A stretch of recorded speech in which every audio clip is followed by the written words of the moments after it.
Hola, ¿qué tal? Buenos días, bienvenidos a Acción 10 en la mañana. Hoy es miércoles. Vamos a iniciar con nuestros principales titulares que serán desarrollados en Mirada Global. Les comento que estaremos hablando sobre la caravana de migrantes hondureños, miembro que rumbo hacia Estados Unidos. También sobre la condena de perpetua al hermano del presidente de Honduras de Estados Unidos.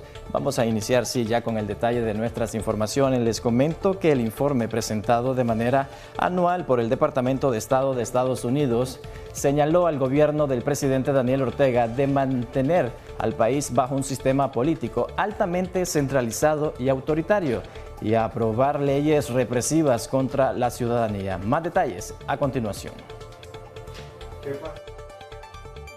Señaló este martes a Nicaragua en su informe anual sobre derechos humanos, en el que expresó su preocupación por las torturas y ejecuciones extrajudiciales que supuestamente se perpetraron en diversos países. En el caso de Nicaragua, el documento señala textualmente que el régimen corrupto del presidente Daniel Ortega aprobó en los últimos Presidente y vocera gubernamental Rosario Murillo anunció la donación de más de 600 dosis de la vacuna antipoliomielitis por parte del gobierno de México. Estas serán aplicadas en niños y adultos mayores de 50 años de edad. Marjorie Vargas nos amplía.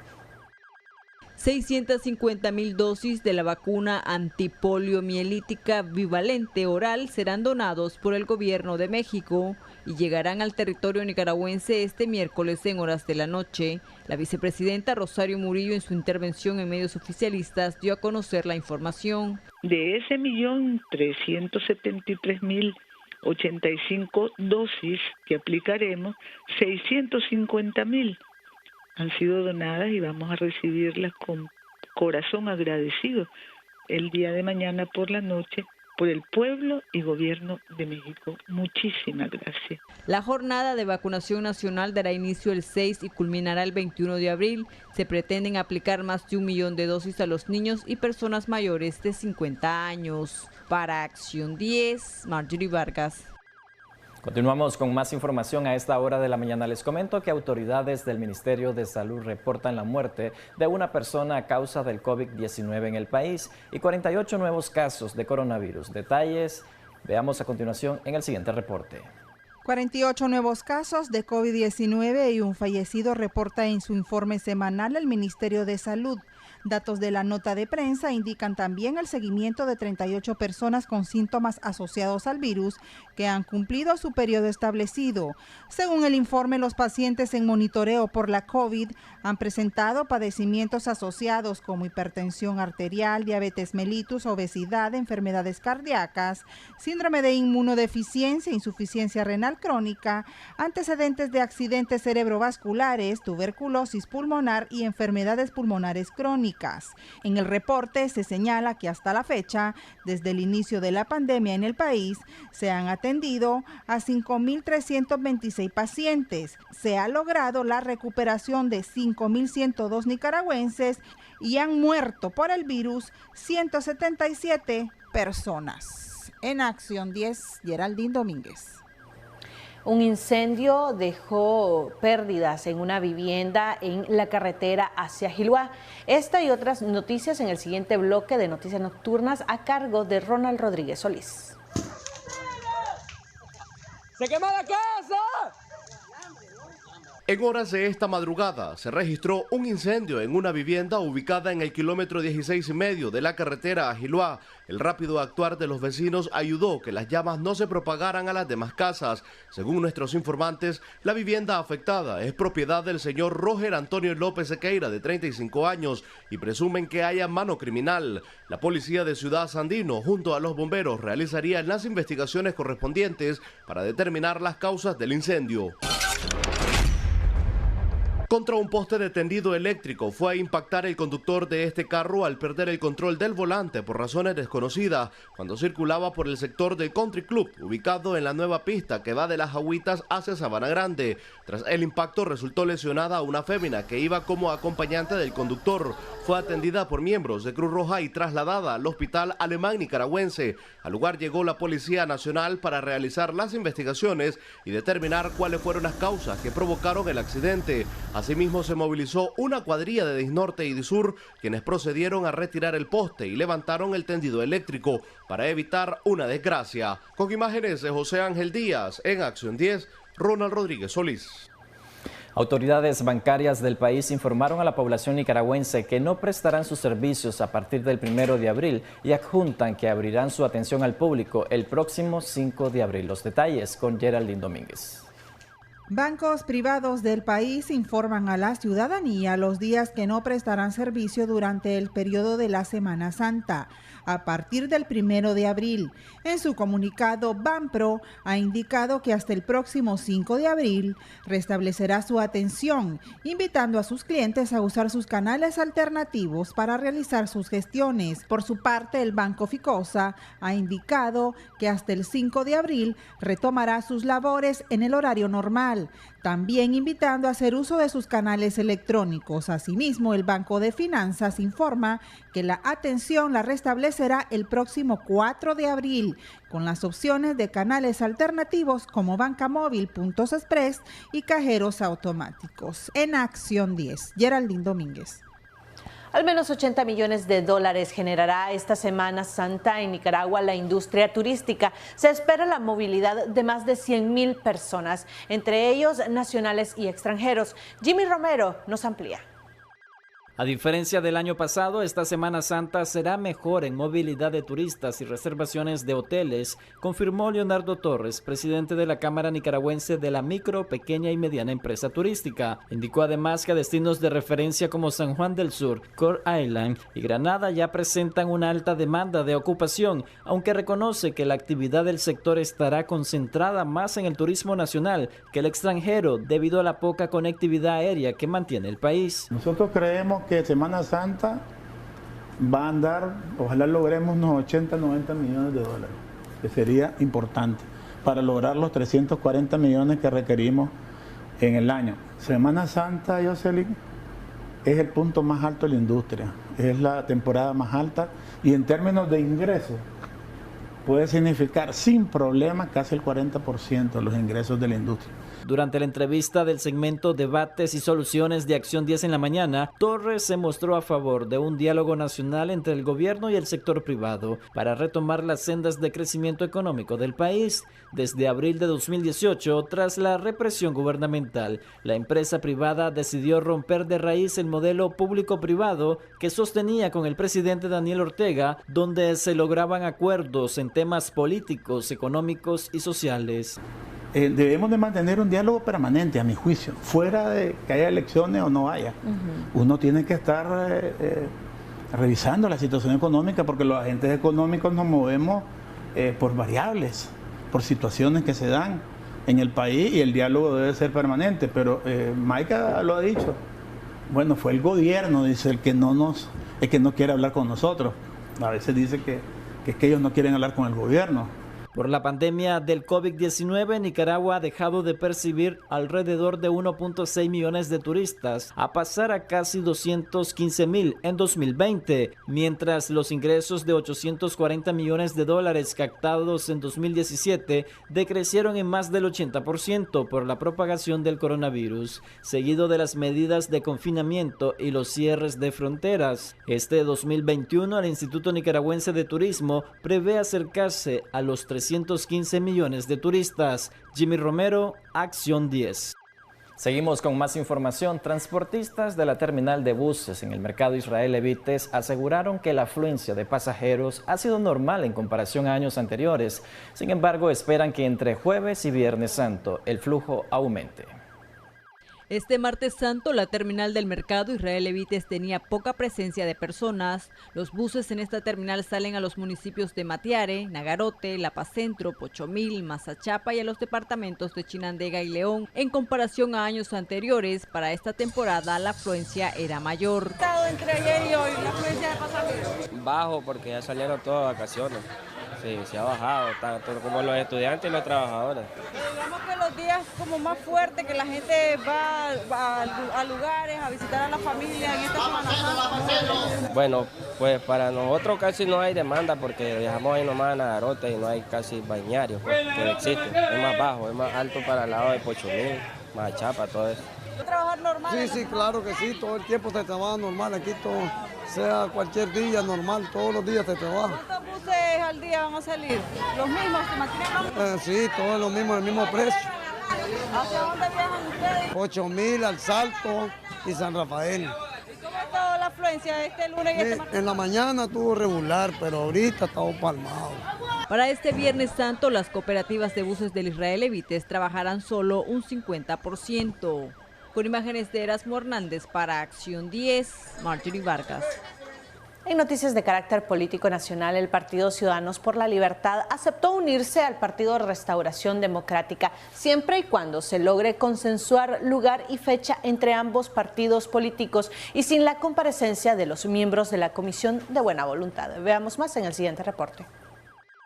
El Partido Ciudadanos por la Libertad se mostró abierto a dialogar con el Partido Restauración Democrática. Sin embargo, no aceptan como testigo a miembros de la Comisión de Buena Voluntad, porque según la misiva, estos no cumplen con el requisito básico de imparcialidad, pues sus voceros y equipo técnico tienen conocidos vínculos con otros grupos políticos y varios de ellos han expresado opiniones descalificantes sobre este partido y la Alianza Ciudadana, dice la carta firmada por Kitty Monterrey, presidente de Ciudadanos por la Libertad. En la carta se propone que las conversaciones sean informadas a través de los medios de comunicación para que los ciudadanos sean los garantes de esta conversación y acuerdos, respondió Monterrey. El Partido de Restauración Democrática emplazó a Ciudadanos por la Libertad para reunirse este miércoles en el Hotel Intercontinental de Metrocentro en Managua para sostener un primer encuentro y que se suscriba una declaración conjunta con C+L. Monterrey, en la carta de respuesta, criticó que el PRD entregara la carta sin previo aviso al guarda de seguridad en las oficinas de C+L y que los haya emplazado con 48 horas de antelación a una reunión y que el PRD haya convocado a una conferencia. Según la carta, esto atiende más a una urgencia mediática que al código de ética, dijo la presidenta de C+L. Sin embargo, este hecho no debería ser obstáculo para avanzar en el establecimiento de un diálogo político entre ambas organizaciones y agrega que estas conversaciones deberían de estar centradas en la conformación de una alianza política preelectoral que asuma las tareas que corresponden para exigir las elecciones libres y ganarlas, aseguró Monterrey. De coincidir con estas reflexiones y para viabilizar el inicio de un proceso que pueda brindar aportes reales al objetivo que compartimos los nicaragüenses, quedamos a la orden para las coordinaciones institucionales previas de cara a una primera sesión de trabajo que se realizará en la fecha, hora y lugar debidamente consensuados, finaliza la carta enviada por Ciudadanos por la Libertad. Michelle Polanco Alvarado, Acción 10. Y siempre hablando sobre este mismo tema, según Julio César González, el PRD establecerá reunión con el Partido Ciudadanos por la Libertad solo si quien encabeza la representación de este es Kitty Monterrey. Marister Ordóñez nos amplía mucho más. El Partido Restauración Democrática se reunirá con el Partido Ciudadanos por la Libertad, sí y solo sí. Quien encabeza la representación del último es doña Kitty Monterrey, según manifestó Julio César González Rodríguez, coordinador político del PRD. Ellos no quieren a terceras personas, sino a quien toma decisión dentro de la organización. Así mismo, así doña Carmela Monterrey, que esté en esa reunión, no hay ningún problema. Nosotros no le estamos diciendo ni pongan uno ni pongan dos. Si quieren llevar a toda su junta directiva, que la lleven. Si solo quieren ir dos de ellos, que vayan, pero que vaya la persona que realmente toma decisiones.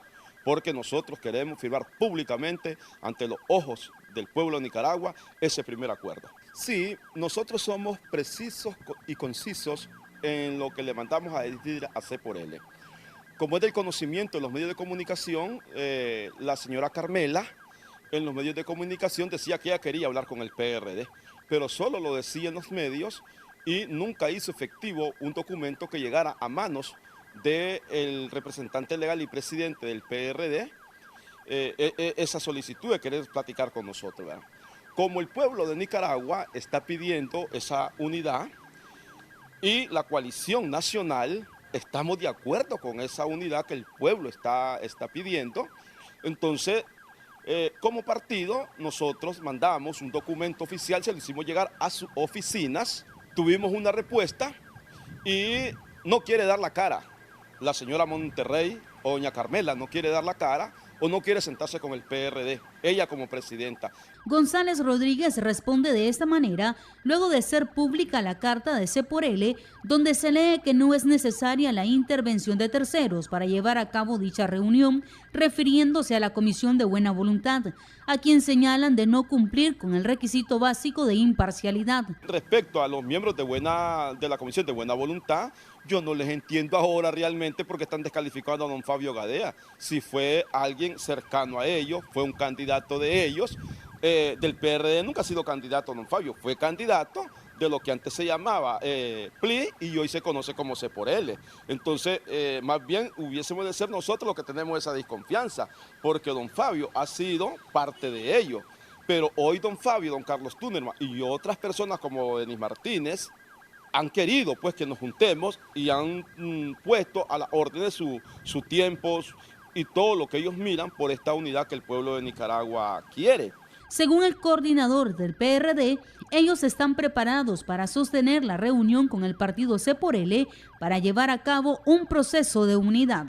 María Esther Ordóñez, Acción 10. Muchas gracias, María Esther, por este reporte. Es momento de hacer nuestro primer corte comercial. Ya regresamos con más información. Qué bueno que pueda continuar con nosotros. El Banco Mundial proyectó que Nicaragua tendrá un crecimiento al cierre de este año de apenas un 0.9% en comparación a la proyección de 3.5% anunciada por el gobierno. Jimmy Romero con la ampliación de esta información.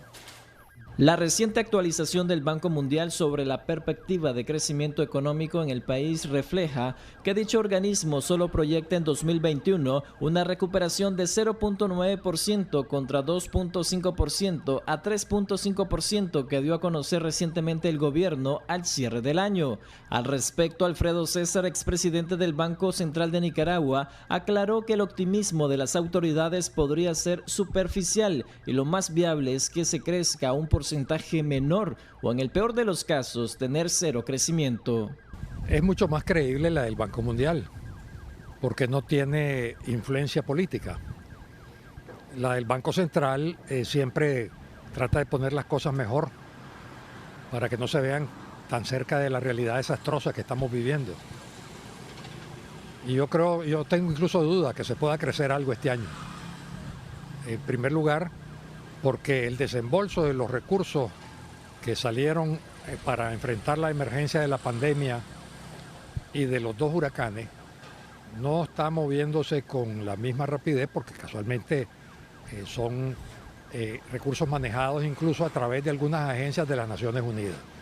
César explicó que de haber un cambio de transición producto del proceso electoral de noviembre, el escenario para la economía de Nicaragua empezaría a ser distinto, es decir, en 2023 fácilmente se podría volver a las sendas de crecimiento económico, cifra vista en 2017 donde se creció hasta 4.9%. Y en mi opinión, en el año 22 habría una transición importante con un crecimiento de un 3%.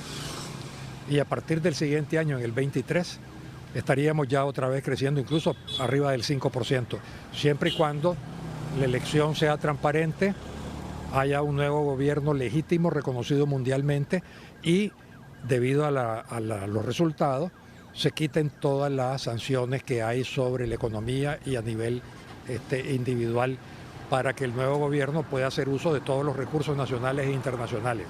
Después de 3 meses de haber concluido el año 2020, el Banco Central informó que el Producto Interno Bruto cayó un 2%, cuando organismos internacionales como el Fondo Monetario Internacional pronosticaban una contracción del 6% como consecuencia del impacto de la pandemia del coronavirus y la falta de medidas de alivio económico hacia las empresas. Jimmy Romero, Acción 10. El hermano del presidente hondureño Juan Orlando Hernández fue condenado este martes a cadena perpetua por un juez de Nueva York por tráfico de drogas a gran escala. María Esther Ordóñez nos continúa informando. Un juez de la Corte Federal de Manhattan ha dictado este martes una sentencia de cadena perpetua más otros 30 años de cárcel contra Juan Antonio Hernández, hermano del presidente de Honduras, Juan Orlando Hernández. Dicha condena se da luego que en octubre de 2019 un jurado de Nueva York halló culpable a Tony Hernández de 4 cargos que presentó el Departamento de Justicia de los Estados Unidos relacionados con narcotráfico, incluyendo el envío de toneladas de cocaína a territorio estadounidense. En la sentencia de este martes, el juez también ha dictado que Tony Hernández debe entregar una suma de $138.5 millones, como lo había pedido la Fiscalía. Tiene derecho a apelar. Espero que mientras esté en prisión reflexione sobre su vida y lo que ha hecho. Quizás pueda hacer algo bueno por su familia y su país, manifestó el juez tras leer la sentencia que se dictó 1 año y 5 meses después de haber sido encontrado culpable, ya que la lectura fue retrasada en continuas ocasiones por petición de la defensa del exdiputado hondureño de 42 años. Durante la lectura de este martes, representantes de la Fiscalía de Estados Unidos han señalado que Hernández conspiró con su hermano, el presidente de Honduras, provocó brutales actos de violencia y canalizó dinero de la droga para campañas del Partido Nacional a cambio de promesas de protección a los narcotraficantes. María Esther Ordóñez, Acción 10. Entidades policiales de migración costarricense detuvieron a un nicaragüense acusado de haber llevado con engaños a 2 mujeres para explotarlas sexualmente. Una denuncia a línea de emergencia 911 hizo posible el rescate de las víctimas y poner a la orden de la justicia tica al delincuente.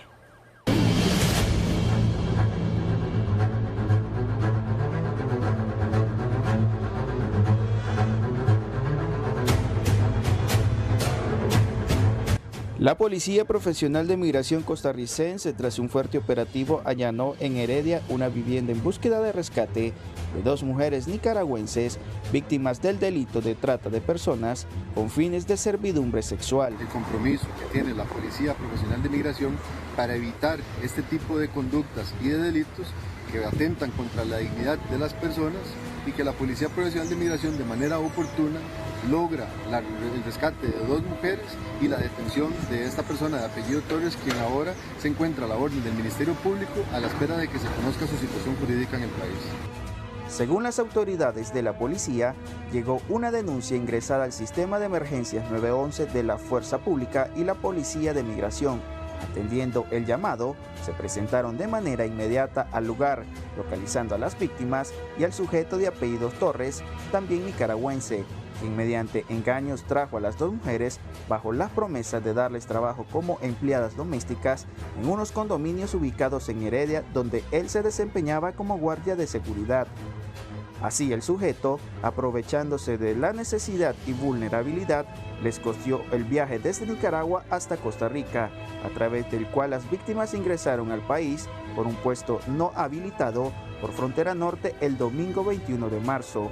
Conforme avanzaban los días, las víctimas se percataron de que se trataba de un engaño, y una de ellas estaba siendo sometida a un proceso de agresiones sexuales, y la otra era ubicada por el imputado en un domicilio para iniciar una posible explotación.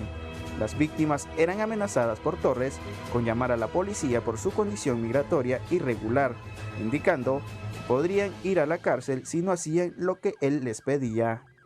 En Acción 10, Roberto Collado Urbina. Y con esta información del vecino país del sur que vincula a un nicaragüense, es momento de hacer una pausa comercial. Ya regresamos con más de Acción 10 en la mañana. Gracias por continuar con Acción 10 en la mañana. Especialistas en temas de salud recuerdan a la población extremar las medidas de prevención contra el COVID-19 en esta Semana Santa y exhortan a la ciudadanía a evitar concurrir a los lugares cerrados. Veamos más en el siguiente reporte.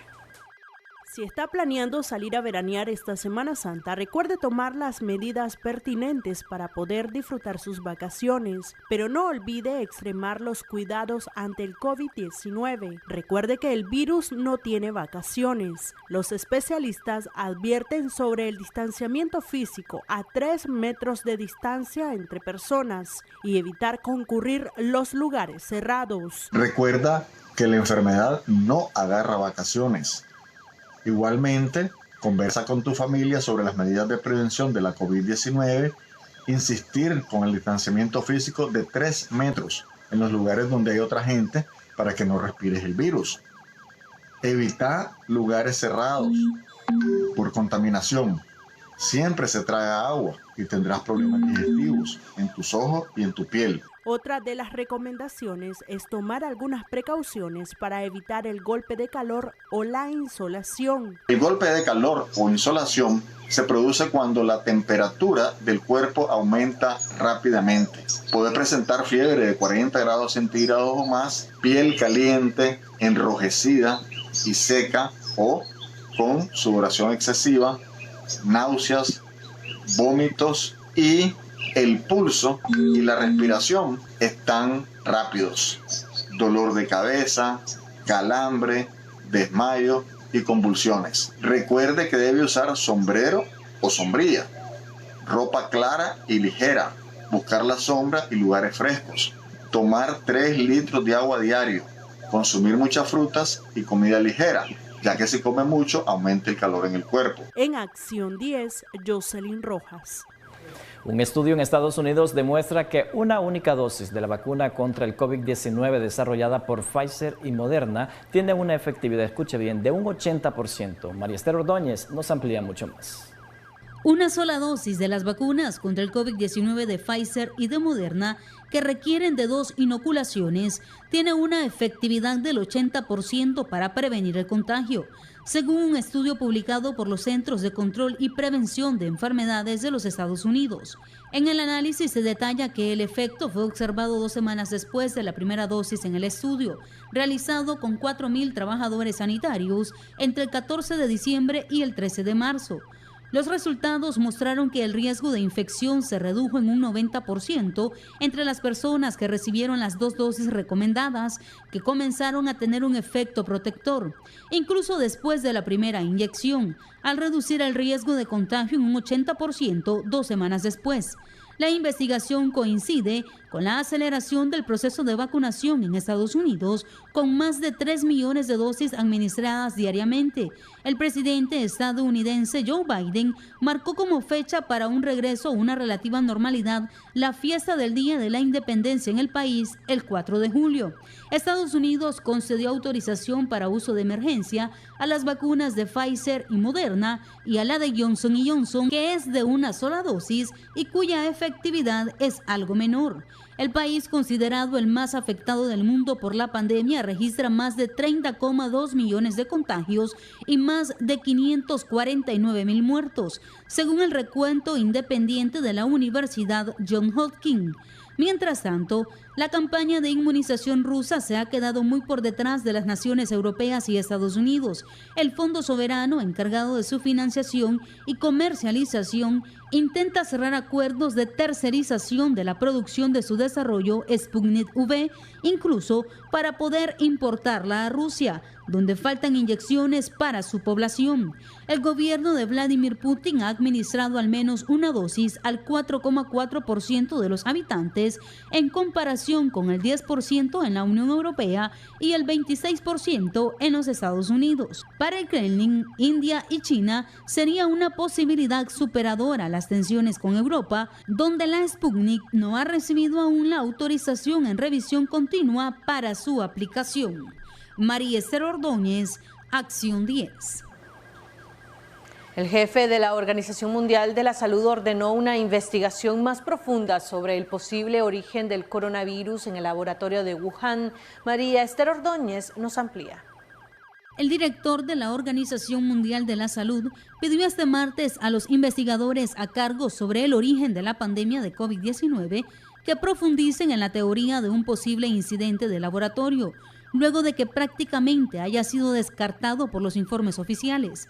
Aunque el equipo ha llegado a la conclusión de que una fuga en el laboratorio es la hipótesis menos probable, esto requiere una investigación más profunda, posiblemente comisiones adicionales en las que participen expertos especializados que estoy dispuesto a desplegar, dijo Tedros Adhanom Ghebreyesus en una sesión informativa a los Estados miembros de la OMS sobre el tan esperado informe de los expertos luego de su visita a Wuhan, China. El jefe de la OMS también expresó su preocupación por las dificultades que tuvo el equipo internacional para acceder a los datos durante la misión y añadió: espero que los futuros estudios de colaboración incluyan un intercambio de datos más oportuno y completo. El informe sostiene que la teoría más probable del origen de la pandemia es una transmisión del coronavirus desde murciélagos a seres humanos a través de otro animal, mientras que la hipótesis del origen de un laboratorio es extremadamente improbable.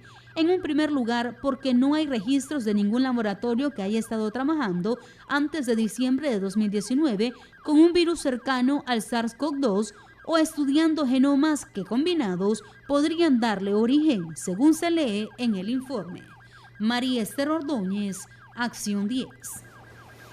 Y Oscar Miranda Duarte, conocido popularmente como Mirandita, publicista nicaragüense, quien por más de 20 años laboró para Televicentro Canal 2, falleció este martes. Michelle Polanco Alvarado con más detalles. Oscar Miranda se desempeñó como publicista y por más de 2 décadas fue gerente de ventas y anuncios de Televicentro Canal 2. También trabajó con el Grupo S, colaboró en la revista El Publicista y la Bolsa de Noticias, pero además fue una gran persona, aseguran quienes lo conocieron. Odili Vargas, periodista y presentadora de televisión, quien trabajó de cerca con Mirandita, lo recuerda como un gran ser humano, un maestro y un ejemplo a seguir. Recuerdo a ese señor que me permitió dejar grabado, y así lo compartía también en mis redes, una parte de la programación del horario de locución que yo tenía que hacer en Radio Romántica para ir a mi universidad y cumplir con alguna de las clases y luego regresar a hacer un programa que juntos pues compartíamos a través de Radio Romántica como era el Hit Parade. Lo recuerdo como una persona entusiasta, esa persona que siempre me decía: no, vos tenés que hablar de esta forma o de aquella en la radio, en la televisión, tenés que decir siempre, ¿es esto así? O leí que era así, pero nunca suponer lo que estás diciendo, jamás supongas. Santi Suárez, amiga cercana y vecina de Mirandita, lamentó su partida y reconoció en él un gran ser humano y un gran comunicador. El amigo de todos los tiempos y en todas las circunstancias. Y aprendí de él también esa generosidad que lo caracterizó, apoyando causas nobles. Él siempre nos estaba enviando, si no era petición para una obra social, era para la otra. Y al ser yo trabajadora social, siempre me identificaba con él y siempre conversábamos acerca de las buenas causas. Nicaragua ha perdido no solo al gran publicista, al gran hombre de televisión, de medios de comunicación, al creativo, al innovador, al jovial. A pesar de su edad, siempre él era jovial, sino que hemos perdido un gran ser humano. En las redes sociales, periodistas, locutores y comunicadores de distintas áreas que compartieron en algún momento con Oscar Miranda rindieron tributo a su persona. La presentadora de televisión Odalia Fernández describió a Miranda como el hombre de la eterna sonrisa. Hasta siempre, don Oscar Miranda, el hombre humilde, de eterna sonrisa y comprometido siempre a ayudar a los demás. Qué privilegio haber coincidido con esta leyenda de la publicidad y relaciones públicas en Canal 2. Descanse en paz, escribió la presentadora. Miranda colaboró con la Fundación Teletón y con el Hogar Zacarías Guerra. El doctor Orlando Sevilla, de Fundación Teletón, lamentó su fallecimiento. Entonces, allá por el año 2000 se empieza a gestar la idea de Teletón. Y Oscar Miranda, en aquel momento también como delegado don Octavio Sacasa de Canal 2, comienza a coordinar y a trabajar en la organización y la fundación del Teletón. Cabe la atención también que fundó el Teletón en el año 2000 y en el 2001 hicimos el primer evento y ha sido uno de los directivos que se quedó durante todos estos años trabajando por la causa. Pues Oscar tenía esa característica de ser quien expresaba el entusiasmo, la alegría. Pues independientemente de los tiempos que estuviéramos viviendo, Oscar siempre nos decía, vamos adelante, inyectaba el optimismo y tenía esa alegría contagiosa y esa sonrisa y esa bromeadera en el buen sentido de la palabra que siempre nos levantaba el ánimo a todos. Familiares dijeron al diario La Prensa que el motivo del fallecimiento fueron 2 infartos sufridos la madrugada de este martes por complicaciones de su salud. Descanse en paz el caballero de la televisión nicaragüense. Michelle Polanco Alvarado, Acción 10.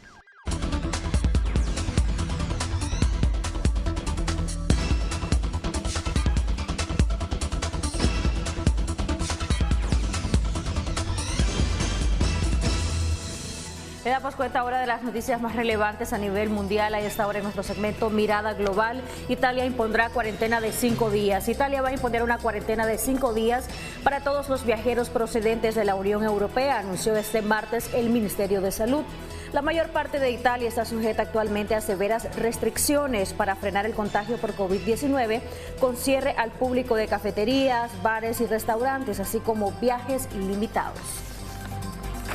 Caravana de migrantes hondureños avanza hacia Estados Unidos. Cientos de hondureños partieron hacia la frontera con Guatemala buscando llegar a Estados Unidos para escapar del impacto de la pandemia del coronavirus y los desastres naturales, según medios locales. Los centroamericanos han representado la mayor parte de un fuerte aumento de migrantes que intentan llegar a ese destino a través de México en las últimas semanas, lo que ha ejercido presión sobre el presidente de Estados Unidos, Joe Biden. Condenan a cadena perpetua al hermano del presidente de Honduras. Un juez federal de Nueva York condenó este martes a cadena perpetua a Juan Antonio Tony Hernández por traficar 185 toneladas de drogas a Estados Unidos, según los fiscales, con la colaboración de su hermano, el presidente de Honduras. Los fiscales del Distrito Sur de Nueva York aseguraron en su proceso que el presidente de Honduras, Juan Orlando Hernández, fue un socio clave de su hermano Tony, aunque no ha sido inculpado directamente hasta el día de hoy. Es todo en Mirada Global.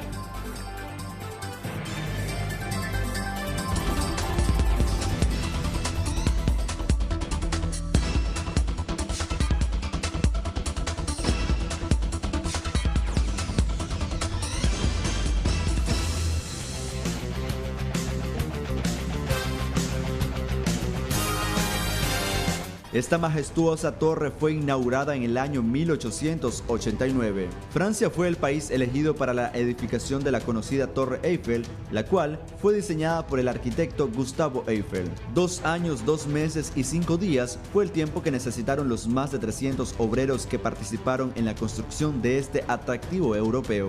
Inicialmente fue conocida como Torre 300, en honor a los 300 metros de altura que tiene. Sin embargo, tiempo después su nombre fue cambiado por Torre Eiffel. Ahora es uno de los centros turísticos que más dinero le ha traído al país, con un aproximado de visitantes de más de 7 millones por cada año. Cada 31 de marzo se conmemora la visibilidad de la comunidad transgénero. Este día es para hacer hincapié en la importancia del respeto a la preferencia sexual de este grupo de personas y el estilo de llevar su vida. Organizaciones de derechos humanos han reportado abusos sexuales, maltrato físico, psicológico y hasta asesinatos, hechos que les preocupan y que cada año a través de esta fecha pretenden hacer conciencia en tolerar a esta comunidad que ha sido discriminada. Christopher Guevara, Acción 10.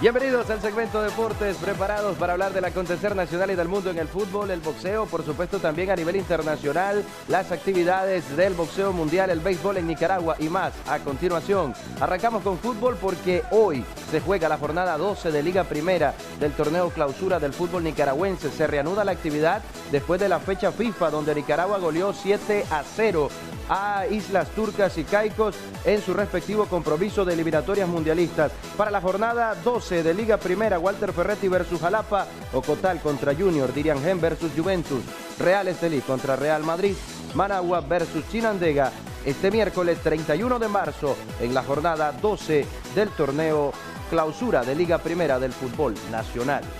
A nivel internacional, Oscar de la Hoya, sí, Oscar de la Hoya va a volver al cuadrilátero. ¿Y qué le está pasando a todas estas leyendas? Una locura, absurdo que parezca, pero hay millones de por medio, obviamente. Floyd Mayweather o Conor McGregor suenan como los posibles rivales de Oscar de la Hoya. Oscar de la Hoya, que ya no estaba en absolutamente nada desde aquel 2008, vemos esa pelea donde fue destrozado por Manny Pacquiao. noqueado y retirado de una vez y para siempre, creíamos, pero parece que De La Hoya va a volver el 3 de julio. Vamos a ver si se concreta ese combate. Y una noticia que le encanta al doctor Fanor Avendaño es la de Ronaldo Luis Nazario da Lima, el destacado futbolista brasileño que en el 2002 se consagró con Brasil como campeón del mundo. Ronaldo en una reciente entrevista ha manifestado de que estaba lesionado en aquel momento que se hizo el peinado exótico, el copete que causó sensación en su momento.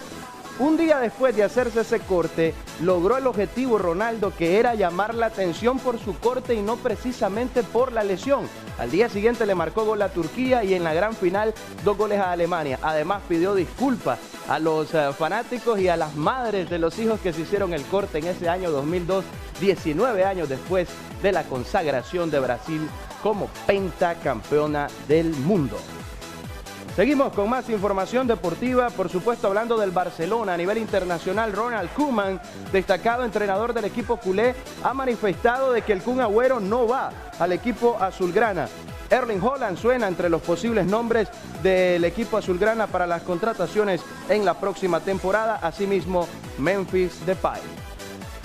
Cerramos la actividad deportiva con el campeonato Germán Pomares, diciéndoles de que no habrá jornada este fin de semana. Los principales lideratos hasta el momento tienen, por supuesto, al equipo del equipo de la Costa Caribe, los Toros de Chontales, pero más arriba está este líder, Omar Cisneros, en la primera posición en este momento en el Pomares 2021. Con ustedes en el segmento Deportes, Iván Zavala continúa con más. Jocelyn Medrano.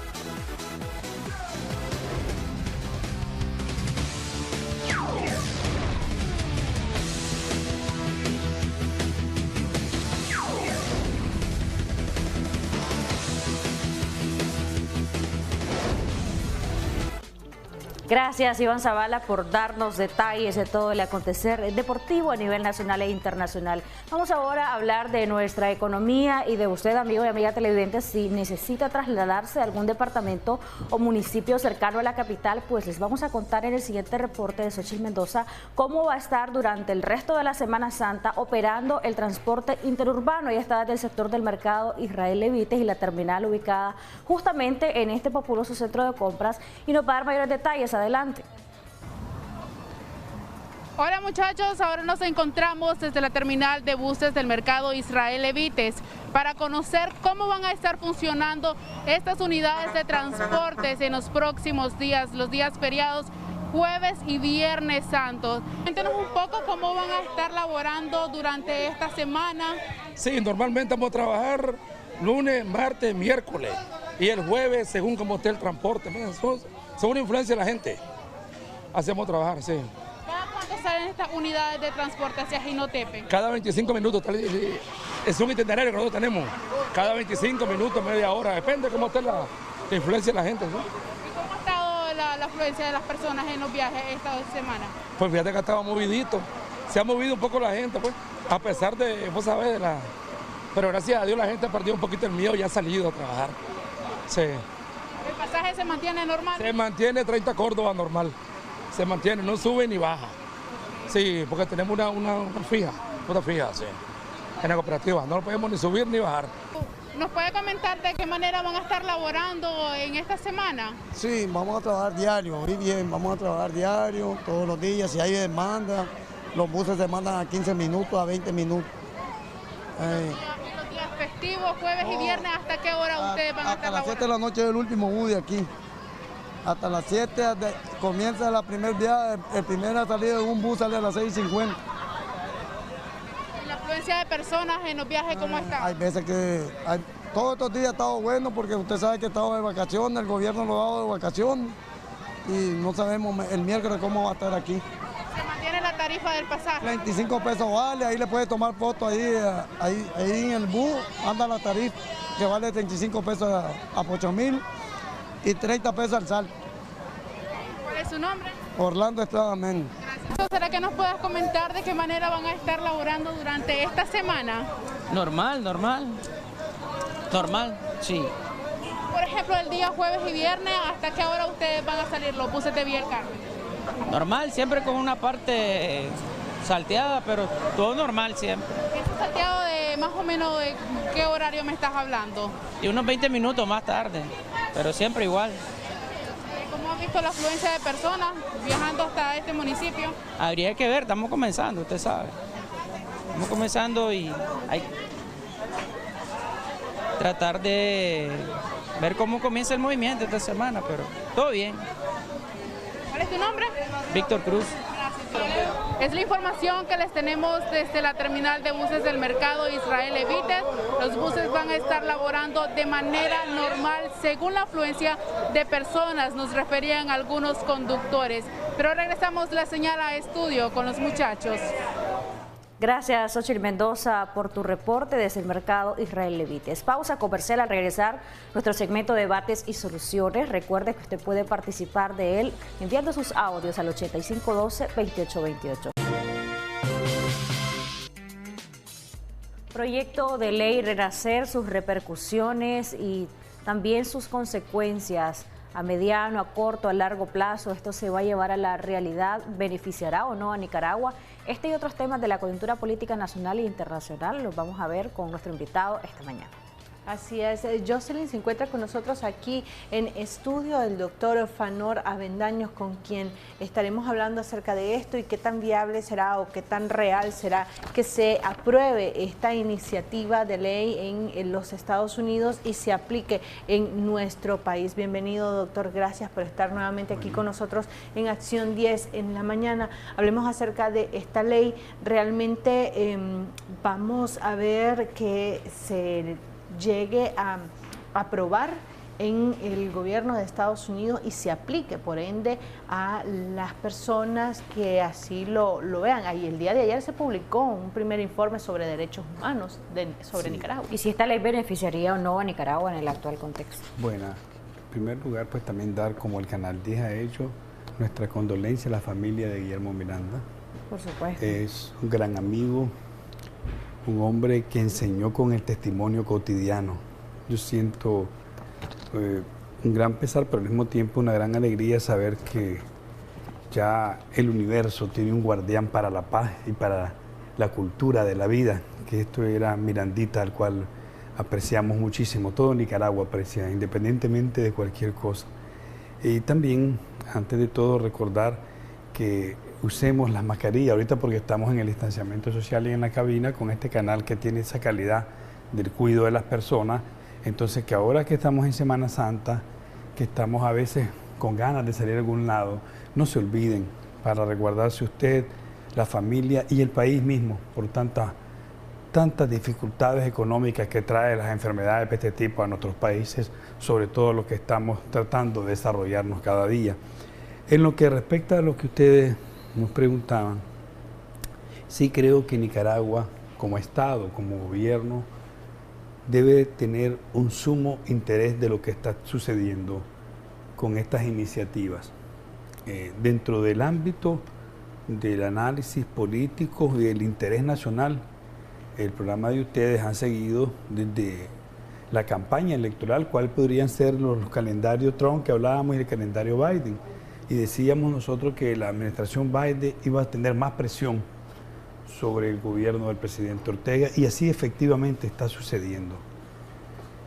Esta presión no solo se traduce a aspectos de sanciones personales, que el cual ya públicamente hemos dicho, personalmente en el análisis creo que las sanciones no son debidas para el desarrollo económico, social y político de Nicaragua. Pero esa es otra historia. Lo que hay que ver ahorita es qué está haciendo también el gobierno del presidente Ortega para atender esos actos cada vez más sistemáticos del país principal para nosotros en la relación económica.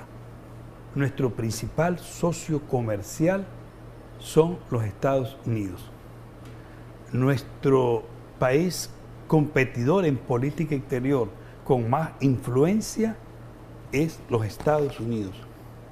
Y el país que rebota en lo que es las políticas domésticas para el istmo centroamericano, concretamente hablando, pues en el contexto latinoamericano, en lo que es Centroamérica, y que a su vez tiene una ruta de alianza política estratégica con la Unión Europea es los Estados Unidos.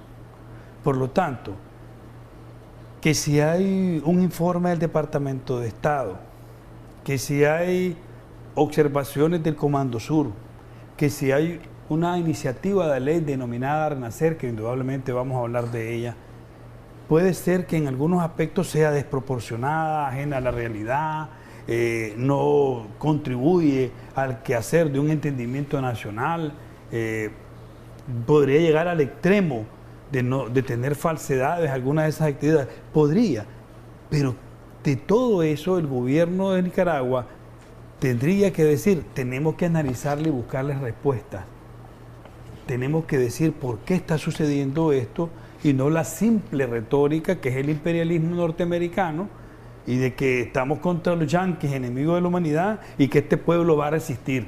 No. Y también la teoría del golpe de Estado, sí, que lo ha defendido correcto, el y que gobierno de son nuestro país. Los golpistas, y como también no es conveniente que sectores del país crean que eso es la panacea y que de aquí a 3-4 meses vamos a tener la bota de un marine. No, y ese es el punto también, eso. Doctor. ¿Todo está dicho con este proyecto de ley o simplemente se puede quedar en un proyecto o va a llegar a ser ley?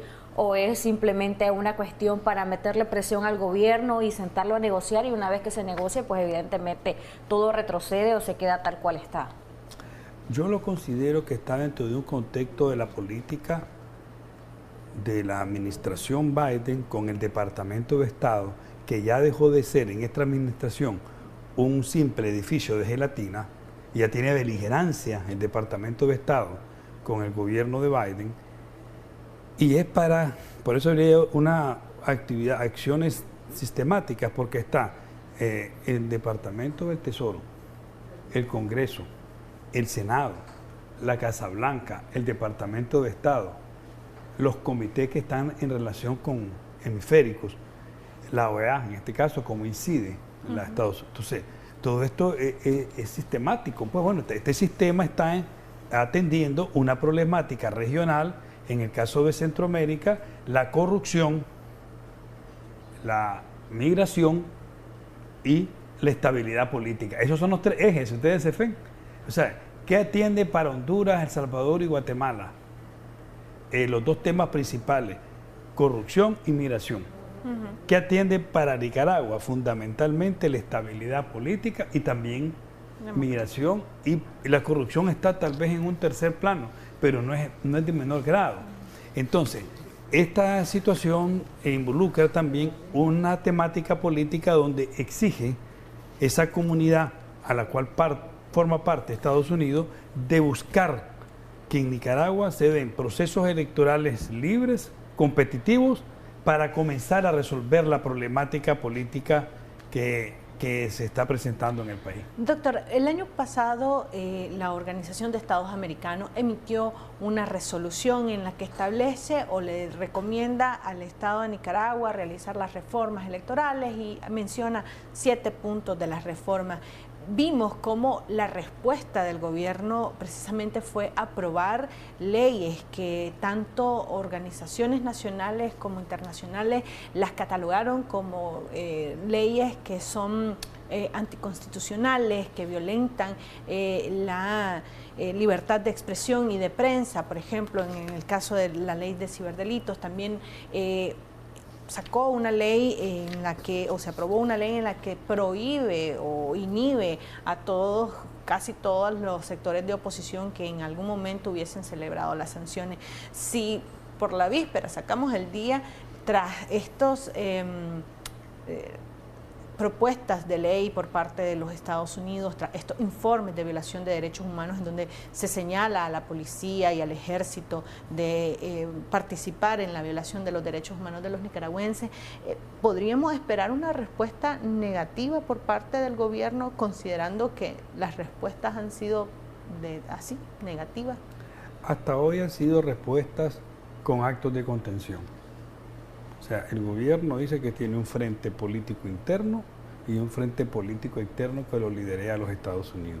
Esta necesariamente tiene que tener una variante. La variante es que entramos a un proceso electoral, que hay una demanda internacional y que hay también un esfuerzo de sectores nacionales por lograr la estabilidad política por medio de elecciones legítimas. Ahí la puedo resumir.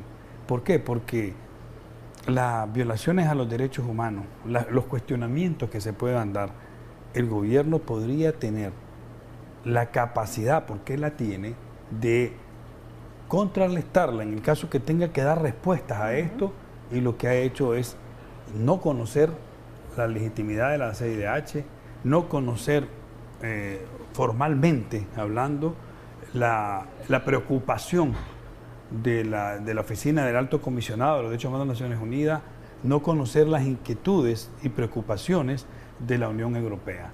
O sea, es decirle, bueno, sí, usted dice esto, pero yo voy a mandar un delegado y le voy a contrarrestar. Eso ha sido para mí un grave error y lo hemos señalado siempre.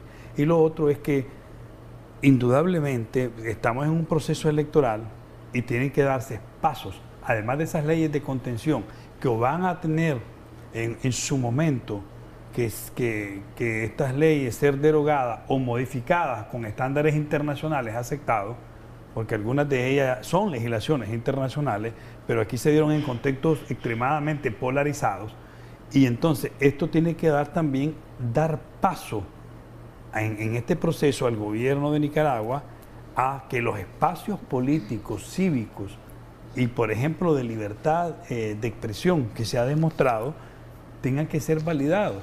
Fíjese, por ejemplo, se dieron con actitudes, inclusive yo denominaría consecuentes, pues. Por ejemplo, aquí vinieron periodistas que retornaron al país, Jennifer Ortiz, Carlos Fernando Chamorro, Jaime Arellano, entre otros, ¿verdad?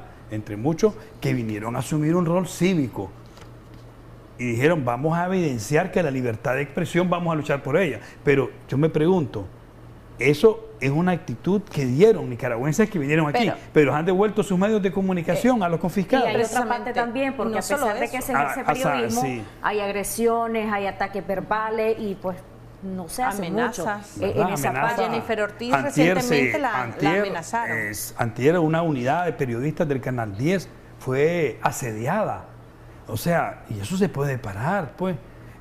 Medios de comunicación siguen, tienen por años al medio de comunicación de Santiago Burto que no se lo devuelven en el pueblo de Sébaco.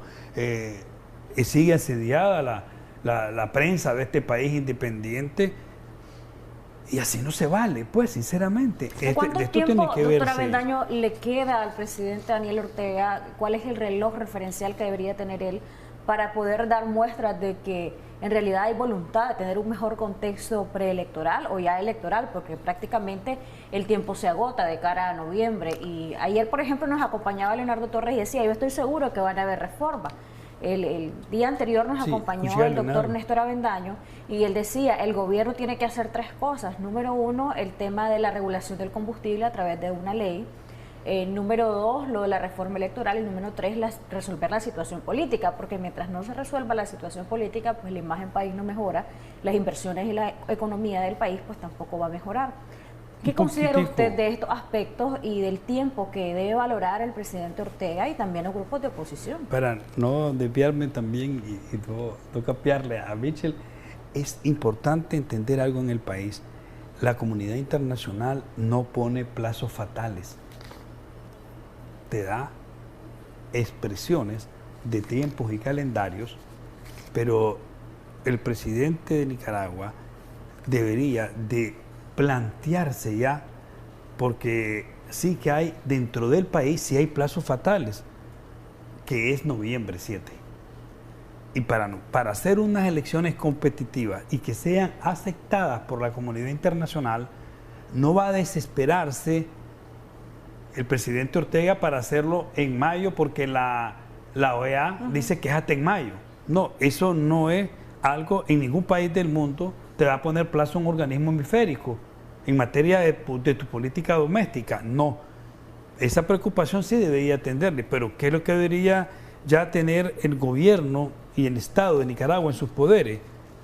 Ya tendría que estar procesando la reforma de la ley electoral, que ellos mismos han admitido que es necesaria en aspectos técnicos, jurídicos y de derechos civiles. Y hay una parte que me gustaría que usted explicara, porque hay un memorándum de entendimiento que no fue renovado en su momento con la Organización de Estados Americanos, y que ahora todo hace indicar que se van a ir en la línea de ese memorándum de entendimiento, que fue algo firmado antes del 2018. Sí, en la línea y más allá, porque los tiempos ya te exigen otras cosas.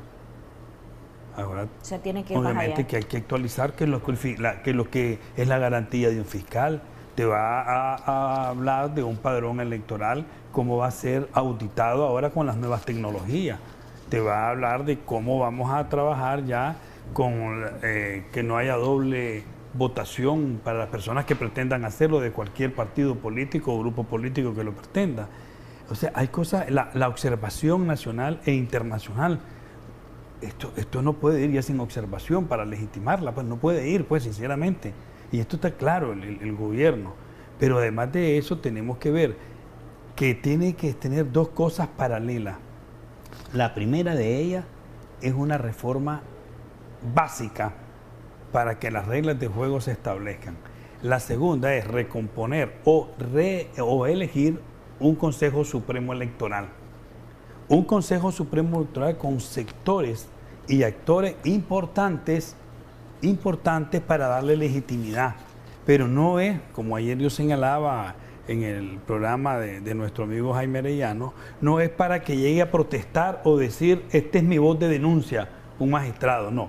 Es para integrarse y aplicar la ley de lo que corresponde. Trabajar desde adentro. Es trabajar para que se armonice y no ser de un Consejo Supremo Electoral un ring político. Hay especialistas que aseguran que la ley, tal como está, podría funcionar si precisamente los árbitros y los magistrados jugaran limpio. Decía Roberto Courney en reiteradas ocasiones que la ley lo único que requiere es que se aplique y se aplique como está planteada para poder ir a unas elecciones. Y lo más básico es la actualización del padrón electoral o la depuración del padrón electoral y la observación nacional e internacional. ¿Hasta cuánto tiempo puede esperar el gobierno? Usted decía, él no se va a desesperar por cumplir en mayo, que es el plazo que ha puesto la Organización de Estados Americanos, pero ¿cuándo deberá ser? ¿6 meses antes, 4 meses antes de la inscripción, por ejemplo, de las alianzas? Para la inscripción de las alianzas ya deberían de estar definidos los magistrados. Yo creo que mi consideración desde el ámbito del derecho electoral y constitucional tiene que ser en abril. Si queremos de verdad darle un mensaje a la comunidad nacional, en primer lugar a los nicaragüenses mismos, de todos los sectores, y a la comunidad internacional para coadyuvar en el concierto internacional una política de buena relación, tiene que ser en abril. Se pueden elegir el nuevo Consejo Supremo Electoral con los partidos políticos, porque hay que admitir eso sí, y hay que ser clara a la población, son los partidos políticos los que tienen que presentar sus candidatos, y presumo, les quiero decir a ustedes, presumo que ya hay relaciones con operadores de cada grupo entre el gobierno y estos partidos políticos, ya obligadamente tendrían que ver. No es de extrañarse. Sí, no es de extrañarse, además necesario y legítimo, para que no se haga un escándalo y digan que ya se están negociando cosas. Es legítimo que se haga. Lo otro es que sí, yo creo, Michelle, con el respeto y lo que he dicho de Roberto Courney siempre, porque además es mi amigo, lo respeto mucho, yo agregaría algo más. No se puede ir a elección sin definir el rol de los fiscales. O sea, que sí es necesaria una reforma. Y otra cosa, hay que darle inmediatez y publicidad legítima a la ley. Terminó el escrutinio en la Junta Receptora, le tomo foto y le envío a mi partido político con un código de barra que se le tome a cada acta. Y 3, que es muy, muy, muy importante, ¿qué rol van a tener la policía electoral en el recinto? A veces hay más policías electorales que votantes, Michelle. Y agregaría una cuestión, debe haber una penalización en materia penal a las autoridades que hagan una interpretación extensiva de la ley electoral. ¿Cómo es posible que un administrador regional te mande más que un presidente departamental? ¿Sí o no necesaria reforma, Michelle? Sí. ¿Cómo es posible que te pongan, este es el administrador del Consejo Supremo Electoral y fácticamente es el que te manda en el Consejo Departamental? Entonces es una interpretación extensiva de la ley.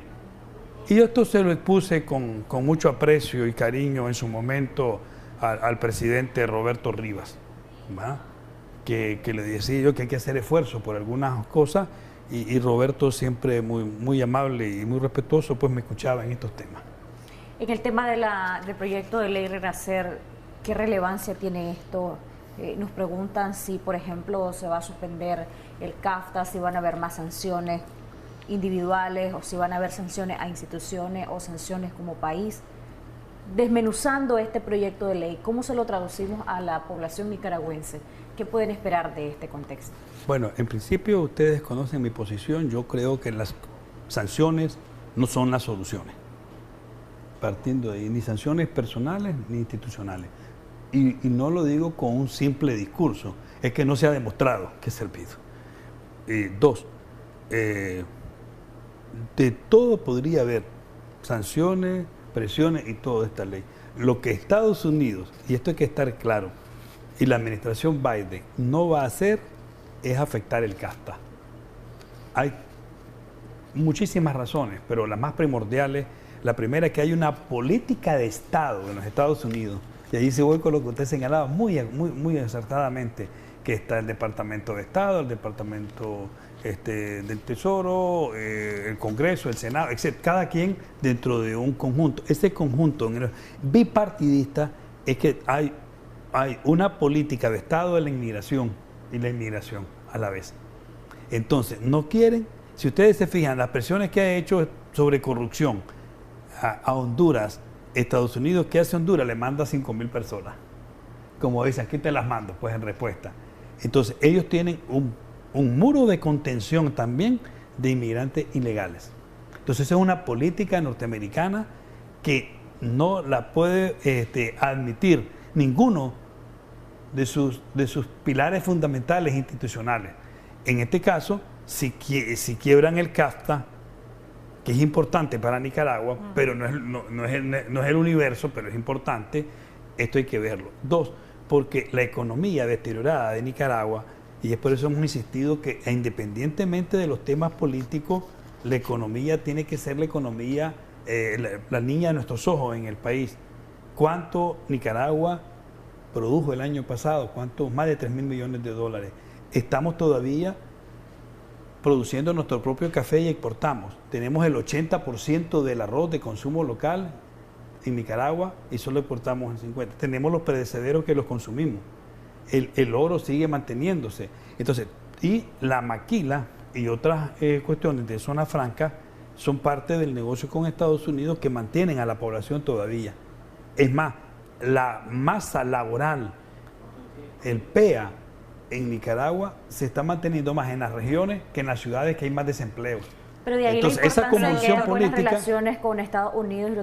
Que es nuestro principal socio. Sí. Entonces Estados Unidos puede decir, puedo afectar otras cosas, pero si yo desbarato esa economía, la inmigración va a ser espantosa porque no van a buscarte ni visa siquiera para irse, ni mojados, van a hacer como están haciendo en Honduras. Entonces hay aspectos estratégicos y eso hay que admitirlo también y hay que conocerlo. Hay aspectos fundamentales donde los Estados Unidos no han roto para nada puntos esenciales en relación con el Estado de Nicaragua. Muro de contención del narcotráfico que tiene una alianza con el Nicaragua. Dos, la trata de personas y los inmigrantes que vienen de otros países y Nicaragua los ha detenido. Eso es una alianza, eso no es casualidad, sí, que te detienen y no te dejan pasar 1.000 o más personas, hasta 5.000, ¿verdad? Esto no es que te estás inventando algo, ¿verdad? Lo otro es la trata de personas y algunas cosas indudablemente con el terrorismo internacional. Doctor, ya ven ustedes el informe del Comando Sur, que aquí después se dejó hablar. En el informe del Comando Sur te dice que Nicaragua estuvo en las maniobras del Comando Sur. Nicaragua estuvo. Entonces, y saben que el muro de contención en Nicaragua es uno de los más efectivos de Centroamérica. Por eso le decía yo, doctora, ¿apuesta el gobierno o Estados Unidos en sí que con el anuncio de este proyecto de ley pueda haber quizá flexibilidad del presidente Ortega y ver los otros temas en los que no tienen acuerdo y que sea esto un mecanismo de presión y quizás no llevarlo a la práctica? Porque muchos dicen que la visión diplomática o conciliadora o de buena gestión del presidente Biden, por ejemplo, hace que justamente tenga una visión no de conflicto, sino de ver los temas, de llegar a acuerdo en lugar de buscar un mal pleito, como dicen muchos. Pues, como estaba diciéndole, es bastante difícil entender de que también esto es para semblantear a Ortega. No es así. Las leyes también son una política interna norteamericana para presionar al gobierno de Nicaragua. No vamos a decir que es la agenda prioritaria y que esté estresado por Nicaragua, Estados Unidos. No, dentro de su estrategia global y regional, hacen estas presiones para cumplir metas. Y ahí es donde debe estar claro el presidente Ortega, que sí está puesto el ojo del huracán ahí, está puesto y que se puede debilitar cada vez más la gobernabilidad del país. O sea, a largo plazo, de continuar las condiciones en las que nos encontramos, de no ceder el gobierno ante las presiones para realizar las reformas electorales necesarias, sí se podría ver en riesgo estas relaciones económicas con Nicaragua. Por ejemplo, ¿qué sucederá si se declaran que las elecciones de noviembre no son legítimas? Bueno, le quiero plantear algo. La depresión económica, que puede llegar a una inflación económica y a una debacle económica, es obra, sí y solo sí, del gobierno de Nicaragua y de los actores económicos de Nicaragua si no se ponen de acuerdo. Eso estamos claros. Estados Unidos puede decir que no quite el casta, que no bloquee un préstamo, lo que usted quiera, pero si aquí no hay estabilidad económica y política, nos caemos. Entonces, responsabilidad primaria del presidente Ortega. Y después responsabilidad también de nosotros, los ciudadanos, y de los actores económicos y sociales del país. Claro que hay una... Aquí tiene responsabilidad la banca de no quebrar, y lo está haciendo a pesar de cosas que tengamos que criticar como ciudadanos, lo está haciendo con esmero. Aquí los sectores productivos internos están haciendo grandes esfuerzos. Aquí la pequeña y mediana empresa está haciendo grandes esfuerzos, y la cuota que está pagando el sector informal, y la cuota que está pagando cada familia en casa con una persona que queda desempleada promedio en las ciudades de cada 2 o 3 meses. O sea, esa es una cuota que estamos pagando. ¿Debería todo de haber el país. diálogo económico? ¿Perdón? Diálogo económico. Claro que debería de haber, y que es necesario hacerlo. Y que no hay que tenerlo como un acto diabólico, ¿no? ¿Paralelo con un diálogo político o no necesariamente? Hemos sostenido que deben ser dos mesas, y yo he coincidido con mi pariente, como nos llamamos, con Néstor Avendaño. Yo coincido con Néstor que deben de ser 2 mesas, una económica y una política. Una no desconocida de la otra, una no supremacía de la otra. Y hemos dicho aquí, y ha habido, y veo un espíritu en actores, porque me reúno con los liderazgos empresariales, está ese espíritu de componer, de asumir, de estructurar un diálogo político serio, porque el diálogo político serio influye, tiene un efecto colateral con los sectores de la pequeña y mediana empresa, que es el 80% de la economía activa del país. En estas mesas paralelas, una económica y otra política, y con eso quiero que ya vayamos concluyendo, doctor, ¿deberían de estar algunos garantes o facilitadores internacionales? En la medida que se pueda, yo creo que sí, no hay que temerle a eso, ni hay que decir que es intervencionismo. Aquí tenemos que salvar la economía. Salvando economía, salvamos la estabilidad social y política del país. Y salvamos la economía, la estabilidad política, en primer lugar, creando condiciones de respeto a los derechos universales. Seguimos insistiendo en libertad de presas y presos políticos. Y en tercer lugar, unas elecciones libres son unas elecciones que van a dar el primer paso para entrar a un nuevo entendimiento del país, porque vamos a seguir insistiendo, no se puede crear un nuevo orden político, ¿verdad?, de estabilidad económica, social y cultural, si pretendemos exterminar al adversario. ¿A qué se expone Nicaragua si no hay un proceso electoral libre, justo y transparente, y es un proceso cuestionable y que carezca de estos elementos? A una inestabilidad ininterrumpida.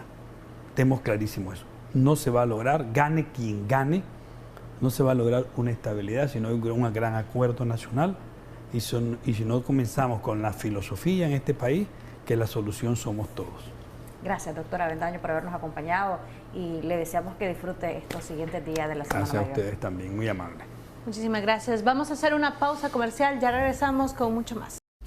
Qué bueno que siguen Acción 10 en la mañana. En esta segunda parte de Debates y Soluciones hablamos de la situación de los presos políticos o reos de conciencia. ¿Qué pasa con ellos? Estamos justo en un año electoral y muchos son los sectores que han demandado que una muestra de un clima electoral más o menos aceptable es que salgan los presos políticos. Sin embargo, hemos visto liberaciones de reos comunes, 1 o 2 o 3 presos políticos, pero aún hay una buena parte de ellos, la mayoría de las listas oficiales que tienen los comités de madres, por ejemplo, de presos políticos que están justamente en prisión. Hoy vamos a hablar de este tema y de cómo se debe ver justamente de cara al proceso electoral lo de los presos políticos, si se debe ver en una mesa de negociación o simplemente deberían de ser liberados a lo inmediato.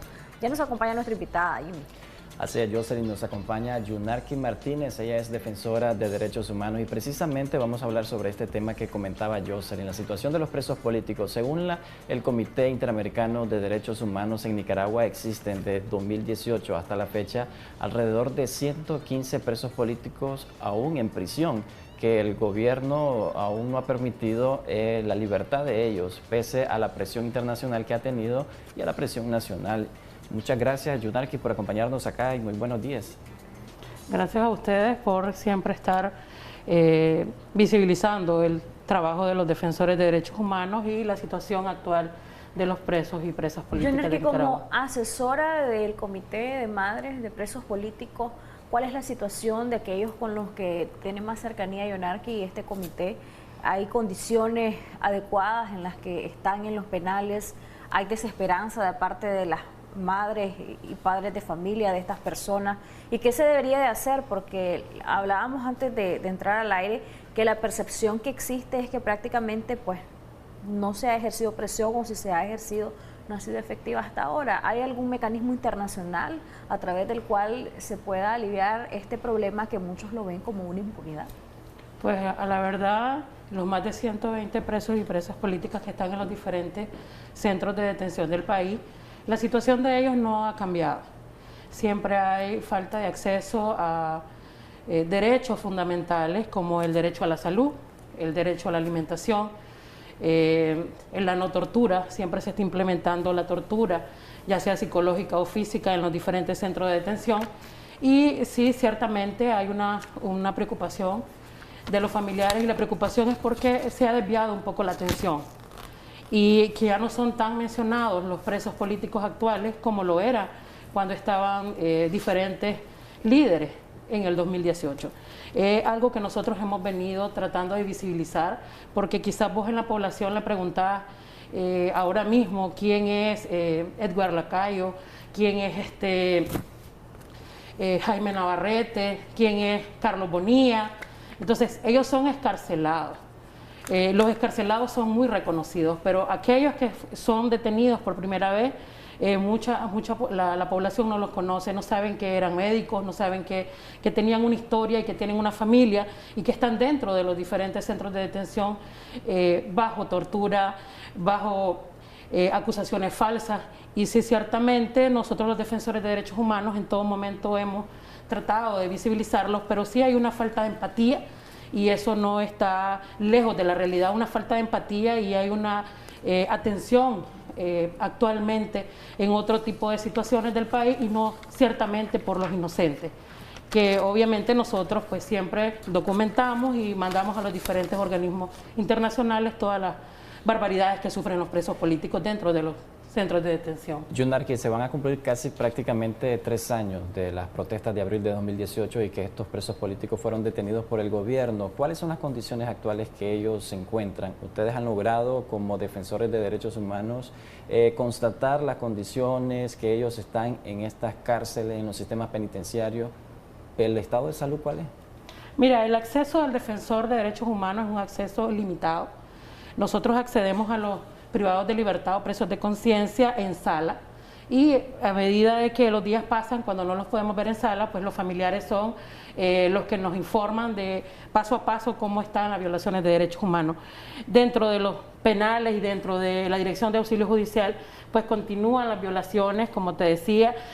Claro está el caso de don Justo Rodríguez, inclusive el caso de muchos presos políticos, alrededor de 40 que tienen ahora medidas cautelares, sufrieron en su momento la enfermedad del COVID. No podemos negar la falta de tacto que tienen los diferentes funcionarios administrativos del Ministerio de Gobernación en torno a represalias directas. ¿Por qué? Porque nosotros decimos falta de acceso a la salud, pero la población no sabe a qué se refiere la falta de acceso a la salud. Por ejemplo, en un principio, con el comienzo de la pandemia, no se les permitía ingresar las mascarillas, no se les permitía que ellos podían acceder a un alcohol, que son medidas tan fundamentales que a ellos se les privaban.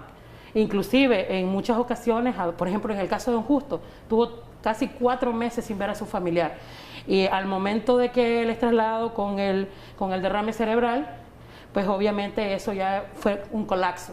Pero a medida que van pasando los días, hay diferentes enfermedades en los privados de libertad crónicas que no son tratadas como deben ser tratados y que llegan a un momento de que hasta que ya colapsan es que nosotros, la población se da cuenta pues cuál es el resultado. Pero esto sí ha venido a medida de los días, se ha acentuado y no ha cambiado la situación. Las violaciones de derechos humanos continúan y bueno, a la verdad, pues nosotros los defensores de derechos humanos siempre hemos pedido a toda la población en general, a la parte opositora, a la parte política, que nos apoyen a visibilizar a aquellas personas que están siendo injustamente torturadas en los diferentes centros de detención. Muchos acusados de delitos comunes. Mira, hay un cambio desde el 2018 para acá en cuestiones de delitos. Y sí, los delitos ahora son más graves. Por ejemplo, en las últimas comparecencias de detenidos ya está el factor droga, que no se daba comúnmente antes, porque antes te decían terrorismo, crimen organizado, asesinato, se te inventaban que el privado de libertad, el preso de conciencia, había matado a un funcionario o quizás un simpatizante del gobierno. Entonces ellos eran los culpables aún siendo inocentes, sin haber una investigación imparcial, porque hay que entrever que en este factor de enjuiciamiento no solo está el Poder Judicial, también está la policía y está el Ministerio Público, y ellos actúan de manera conjunta para poder condenar a inocentes.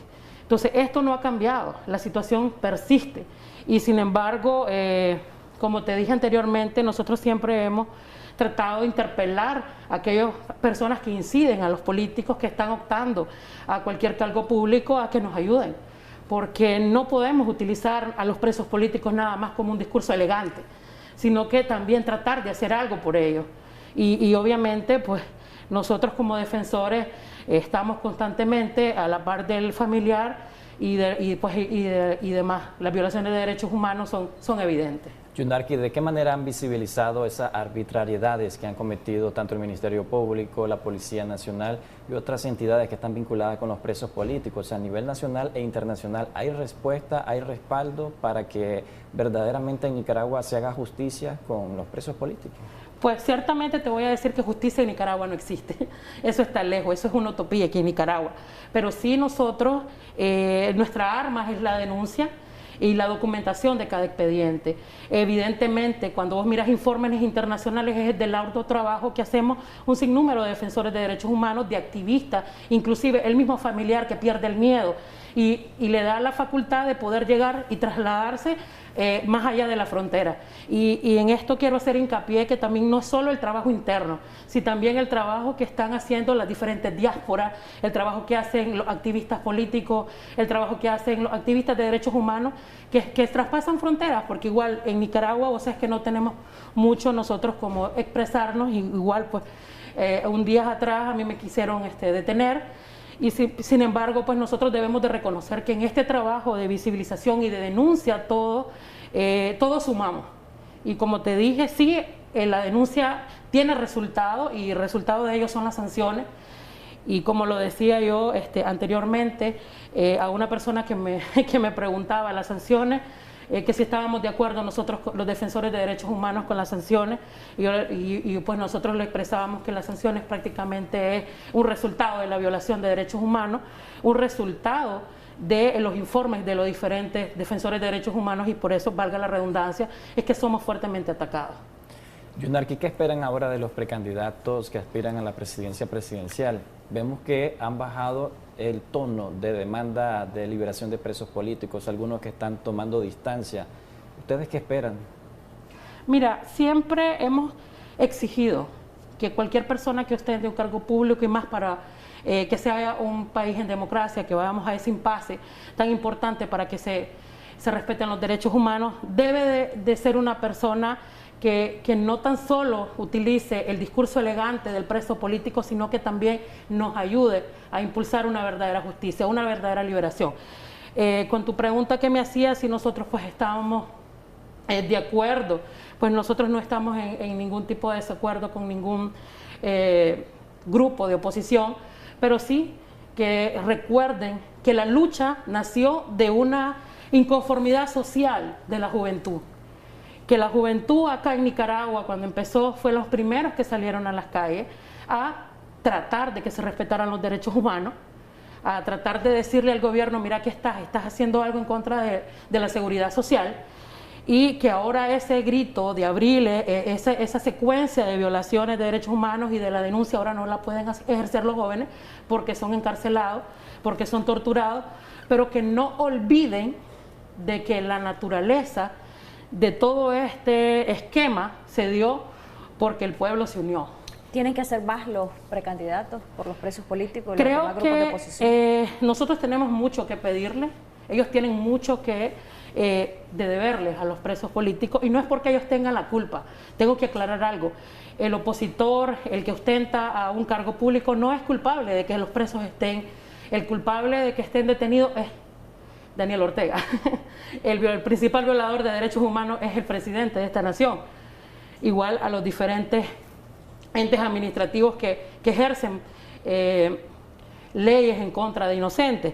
Pero sí es mucha responsabilidad, y la responsabilidad está en querer deponer de intereses, porque nosotros hemos visto muchas divisiones, ¿no? Los defensores de derechos humanos no estamos lejos a ver la división.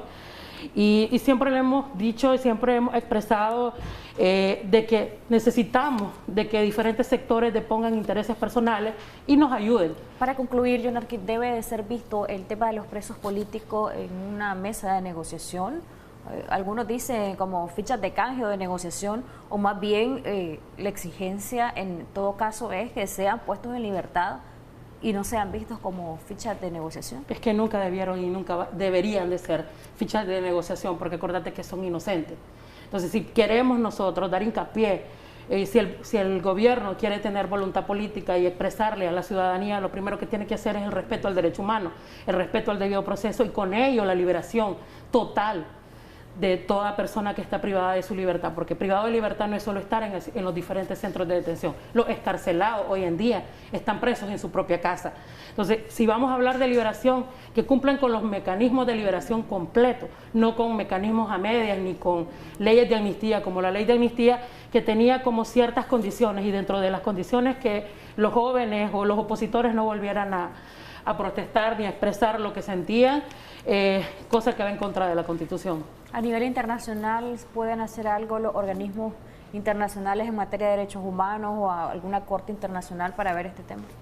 Pues creo que prueba de ello, lo hemos visto nosotros en los diferentes informes, sí hay mucho por hacer. Como te dije, el trabajo interno es Es arduo, pero también el trabajo en el exterior, los organismos nos han apoyado de gran manera, que inclusive el hecho de la liberación en el 2019 de la mayoría de líderes que estaban en este país fue por presión internacional, y no podemos olvidar de que al nosotros no poder ejercer algunos derechos, pues obviamente tenemos que recurrir a diferentes instancias internacionales para que se pueda respetar el derecho humano aquí en Nicaragua. Yunarqui, ¿cuál es el sentimiento de las madres de esos presos políticos? ¿Esperan ellas, en este caso, que sean liberados los presos políticos antes o después de las elecciones de este mes de noviembre? Mira, la esperanza de todas las madres y todos los familiares es que sus familiares sean liberados inmediatamente. Obviamente no estamos de acuerdo con ciertas cosas, pero es exigente que puedan salir los presos políticos antes de cualquier proceso electoral, porque no hay condiciones, no hay garantía. Obviamente lo primordial tendría que ser una voluntad política. Aparte de la voluntad política es no negociar la libertad de un ser humano, porque la libertad de un ser humano es inherente a uno mismo. Los inocentes no deben de estar en ningún centro de detención del país. Gracias por habernos acompañado, Yunarqui Martínez, por haber hablado de este tema de los presos políticos, algo que quizá no se ve con mucha frecuencia en las agendas informativas y que debería de visualizarse todavía más, según lo que nos expresaba Yunarqui, quien reconocía pues que es un medio que mantiene en agenda este tema y que ha estado atento como medio de comunicación a todos los sectores políticos, a todos los sectores sociales de este país. Gracias nuevamente, Yunarqui. Nosotros vamos a hacer una pausa comercial. Antes queremos compartir la interacción en nuestras redes sociales. El día de ayer conversamos con dos invitados en Debates y Soluciones. En la primera parte con Leonardo Torres, presidente de Conimipyme, y hablamos sobre la expectativa económica de Nicaragua 2021, 54.023 personas alcanzadas, 53 veces compartida esta entrevista. En la segunda parte hablamos con el doctor Edgar Parrales, ex embajador de Nicaragua ante la Organización de Estados Americanos y analista político. El tema fue situación política de la oposición y reforma electoral.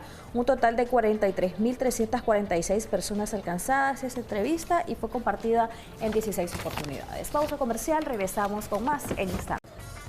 Gracias por continuar con nosotros aquí en Acción 10 en la mañana. Muchachos, hoy tenemos programa especial, Miércoles Santo. Así es, Odilí se encuentra también junto a Einer Suárez y también Tatiana desde Montelimar Beach. Imagínense, así que ellos ya están disfrutando prácticamente del verano. Pasándola divino. Vamos a ver qué nos van a tener en este programa especial desde Barceló, Montelimar Beach, este hotel tan bonito. Yo ya he tenido la oportunidad de visitarlo, pero vamos a dejar que los muchachos nos cuenten. Adelante, muchachos.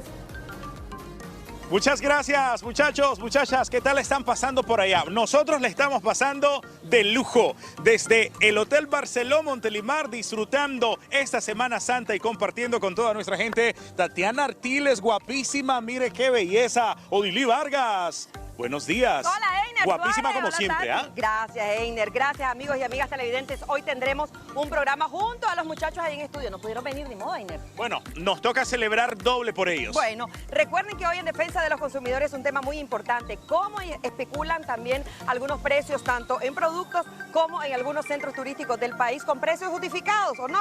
Eso les vamos a decir a ustedes en nuestro segmento. Pero además, en Niñez en Acción, un tema para usted, madre y padre de familia. Firmeza en la corrección de los hijos versus también groserías. ¿Pero de qué se trata? Con nuestros especialistas abordaremos este tema. Y más, muchachos. Hay mucho más y Tatiana Artiles tiene algo muy importante que compartir con todas las mujeres que nos están viendo ahí en casita. Así es, en nuestro segmento Moda y Tendencia, prepárense, chicas, porque vamos a prepararles un maquillaje espectacular para verano, así con ese glitter, ese glow de Jennifer López. Prepárense y pongan mucha atención para que vayan súper regias a la playa o al mar. Nosotros vamos a regresar en breves momentos. No se despegue de la sintonía porque desde el Hotel Barceló Montelimar la vamos a pasar de lo mejor. Tenemos mucho que compartir con usted aquí en Acción 10 en la mañana. Nos vamos a la piscina, nos vamos.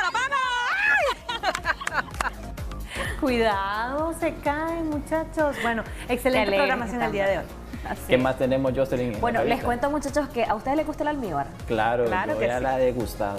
A mí me encanta. Vamos a ver cómo están los precios de los ingredientes, de los productos que son esenciales para preparar un riquísimo almíbar muy tradicional durante esta Semana Mayor. Desde el mercado Roberto Güemes, Christopher Guevara nos va a contar mucho más en Balanza Nacional. Christopher, adelante.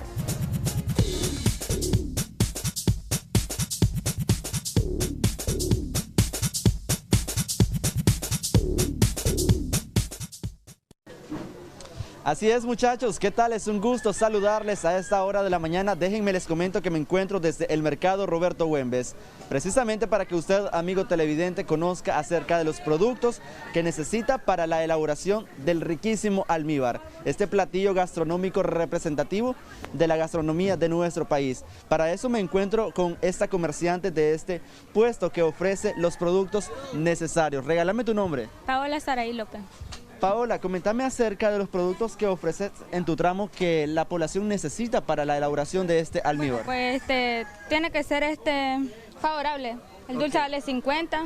Este contiene 4 atados de dulce, ¿no? Sí, sí. ¿A cómo lo encontramos? A 50. 50 córdobas, muy bien. El coco, otro producto necesario.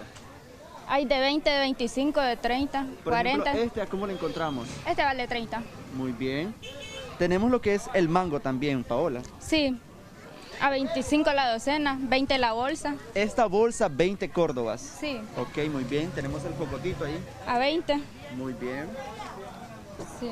A precios favorables, ¿no? Sí, sí. ¿Cómo tenemos la papaya? 3 en 50, 10 una. Muy bien. ¿Los precios se han mantenido en los últimos días de estos productos? Sí, sí. Ok, muy bien. ¿Cuál es tu mensaje para que la población venga al mercado y adquiera estos productos a precios favorables? Bueno, que vengan al mercado Roberto Güemes, que vengan a adquirir sus productos. Sí, ¿no? sí. Riquísimo almíbar. Ahora me encuentro con doña María Ampiés para que sea ella quien nos refiera el precio de algunos productos que necesitamos en la elaboración del almíbar. Buenos días, mi estimada. Buenos días. Coméntenos acerca del precio de los jocotes. ¿A cómo los encontramos? 20 la bolsa, 40 y 10 córdobas. Muy bien. También tenemos la grosea, ¿no? La grosea vale 20 y 10 córdobas la bolsa. Muy bien. Y aparte de eso tenemos el tamarindo, que es muy usado. 25 la libra y 30 la libra. Económico el precio, bastante favorable. Correcto, a 25. ¿Y el atado de dulce, mi estimada? 50 el atado que trae 4 unidades. Sí. Muchísimas gracias, doña María. Ahí teníamos la apreciación de esta comerciante de este mercado, quien pues refirió el precio de los productos que usted necesita en su cocina para elaborar este platillo bastante riquísimo y gustado por todos los nicaragüenses en estas fechas de celebración religiosa. Es la información que tengo por mi parte. Quiero dar pase a Odilí Vargas hasta Barceló, Montelimar. Es un gusto saludarte, Odilí.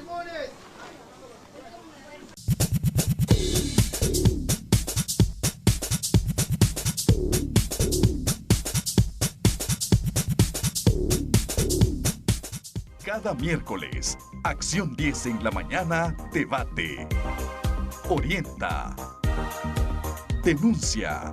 Todos los miércoles tenemos un compromiso con usted en defensa de los consumidores. Gracias, Christopher Guevara. Importante información en relación a todos los productos que se consumen en la Semana Santa y en la Cuaresma principalmente. Vamos a ampliar este tema en la siguiente entrevista en defensa de los consumidores. Ya nos acompaña Juan Carlos López para abordar sobre la especulación de precios e incrementos justificados durante la Semana Mayor o Semana Santa, como nosotros le conocemos. Muy buenos días, Juan Carlos. Gracias por acompañarnos.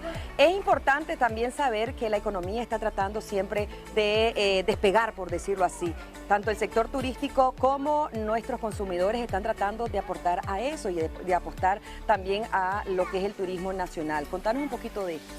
Muchas gracias, Odilí. Y de igual manera, como vos planteas, pues en la Semana Santa lo importante es que la gente tenga una variedad de productos, de que exista abastecimiento, que el sector turismo no trabaje de la mano con los consumidores. Obviamente hay un proceso de reactivación, sobre todo en estos días que son relativamente festivos, ¿no? Y que las familias lo utilizan para vacacionar. Normalmente es común que haya de una u otra forma algún tipo de especulación. Normalmente la especulación se da cotidianamente en productos que son de mayor consumo o que son de mayor trazabilidad económica y hay mayor demanda, sobre todo lo que es el queso, los productos que son relacionados a los mariscos, todos los que son los mariscos como tales, determinados tipos de bebidas también, los encontrás normalmente en una temporada alta en el segmento de consumo. Entonces eso hace de que el consumidor pues resienta en algunos segmentos, pues, sobre todo. También recordemos que para esta temporada la sandía, el melón, todas las frutas, mucho de las frutas que son meramente tropicales, en efecto, ¿no? Tienen cotidianamente determinados tipos de subidas de precios. Entonces, el llamado, como siempre, es también que el comerciante quiera ganar, porque obviamente es algo loable el trabajo que hace el comerciante, el mismo productor también, pero que se le oferte de una forma con los precios más justos, pues. Ir eliminando tal vez esos modelos de especulación, sobre todo porque recordemos pues que también la población la vive sintiendo económicamente, pues. Y el salario mínimo se ha mantenido prácticamente, ha sido poquito, ¿no? Lo que se ha ajustado, por decirlo así.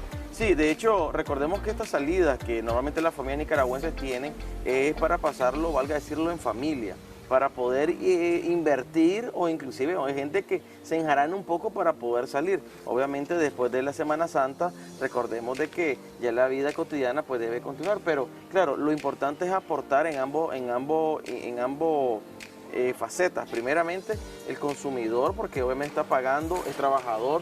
Hay gente que también recibe su pequeña remesa y lo utiliza para la salidita, pues también eso hay que decirlo. Sí. Y por otro lado, recordemos que hay personas que también no están trabajando, pero algún miembro de la familia que sí lo está, obviamente costea, ¿no?, con determinado gasto que se tiene en tipo de salida. Juan Carlos, también me gustaría que comentes un poquito sobre esos incrementos de precios en algunos servicios, precios justificados, le podemos decir, o quizá nos comentás y nos aclara este término en relación a lo que es el turismo. Hay muchos negocios turísticos en nuestro país que también hay tendencia a que puedan especular precios o incrementar los servicios y los productos también. ¿Qué se puede hacer ahí? Bueno, normalmente estas son épocas donde los negocios se reactivan. El sector turismo tiene una oportunidad de reactivación y claro, a veces se puede plantear que el precio tiene un momento de justificación, porque en efecto no puedes utilizar el parámetro entre oferta y demanda, y lo que se hace en determinados aspectos es que sabes que pues vienen los días o las semanas que realmente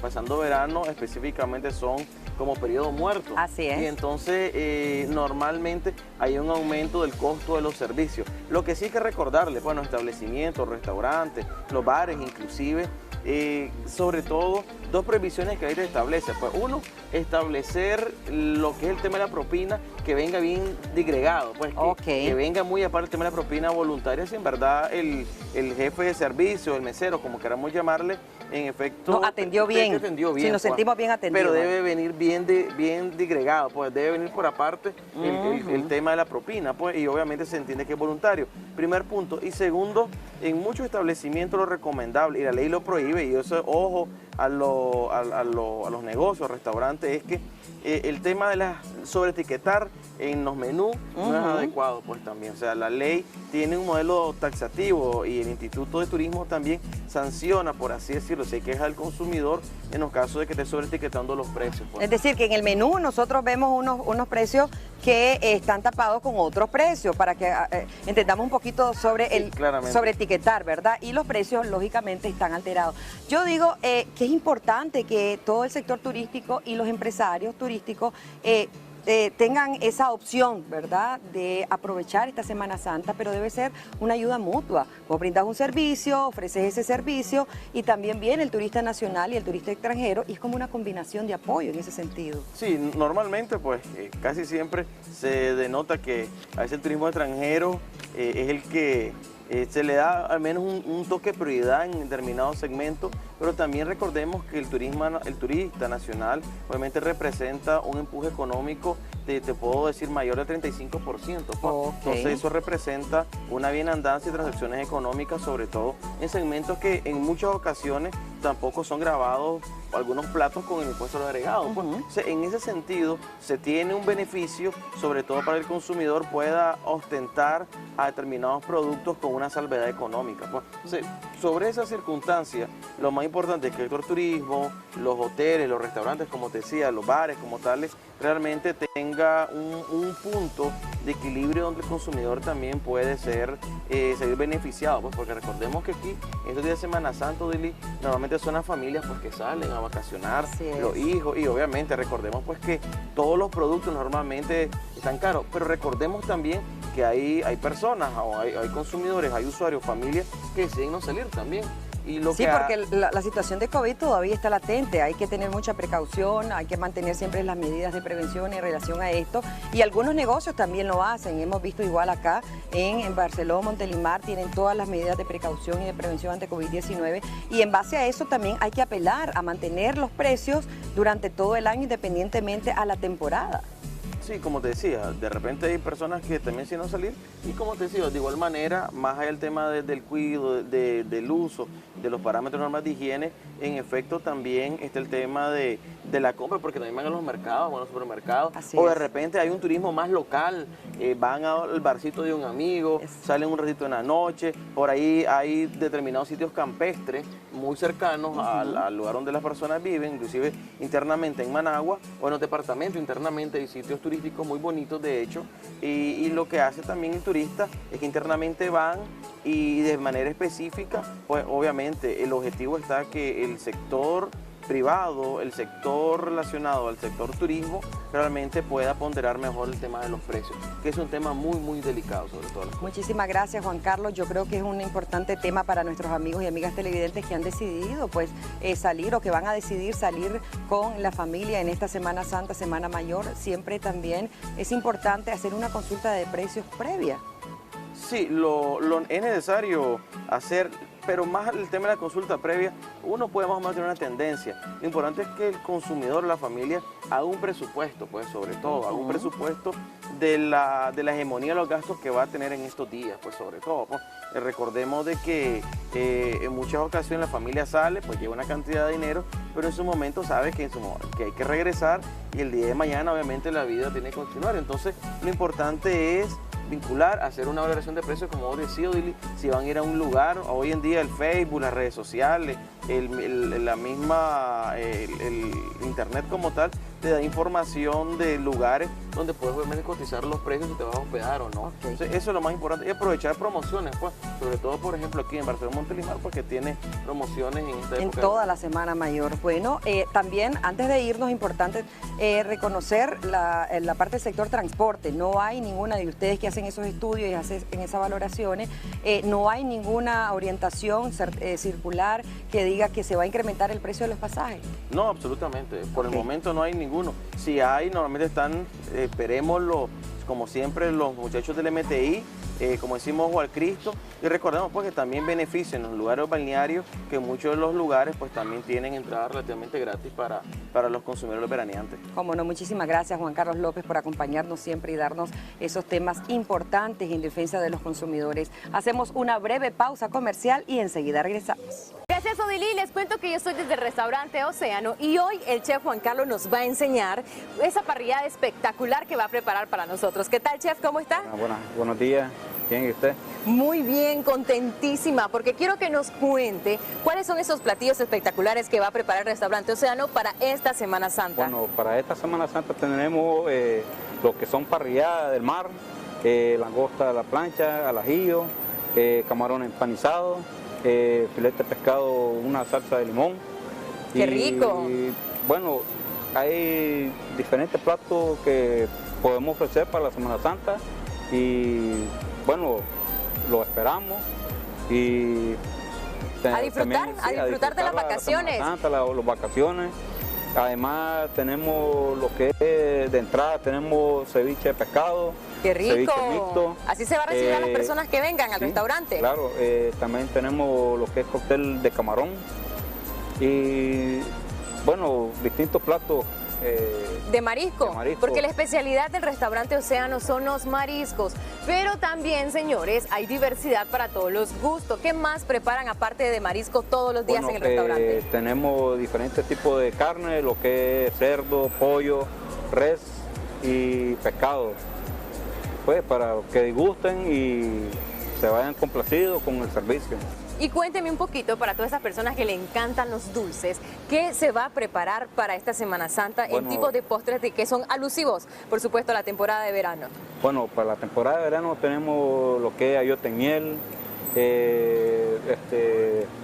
lo que decimos jocote también, y algunos platos típicos de postre. Un almíbar rico y miel, ¿verdad? Con ese jocotito espectacular, pero Vean este plato que tiene por acá el chef. Acérquese y dígame, ¿cómo se llama este plato? ¿Cómo lo podemos nosotros pedir aquí en el restaurante Océano? Bueno, aquí en el restaurante Océano lo podemos pedir como parrillada del mar, lo cual lleva de guarniciones, lleva arroz, vegetales salteados, sí, camarón al ajillo, una langosta a la plancha con una salsa de ajo.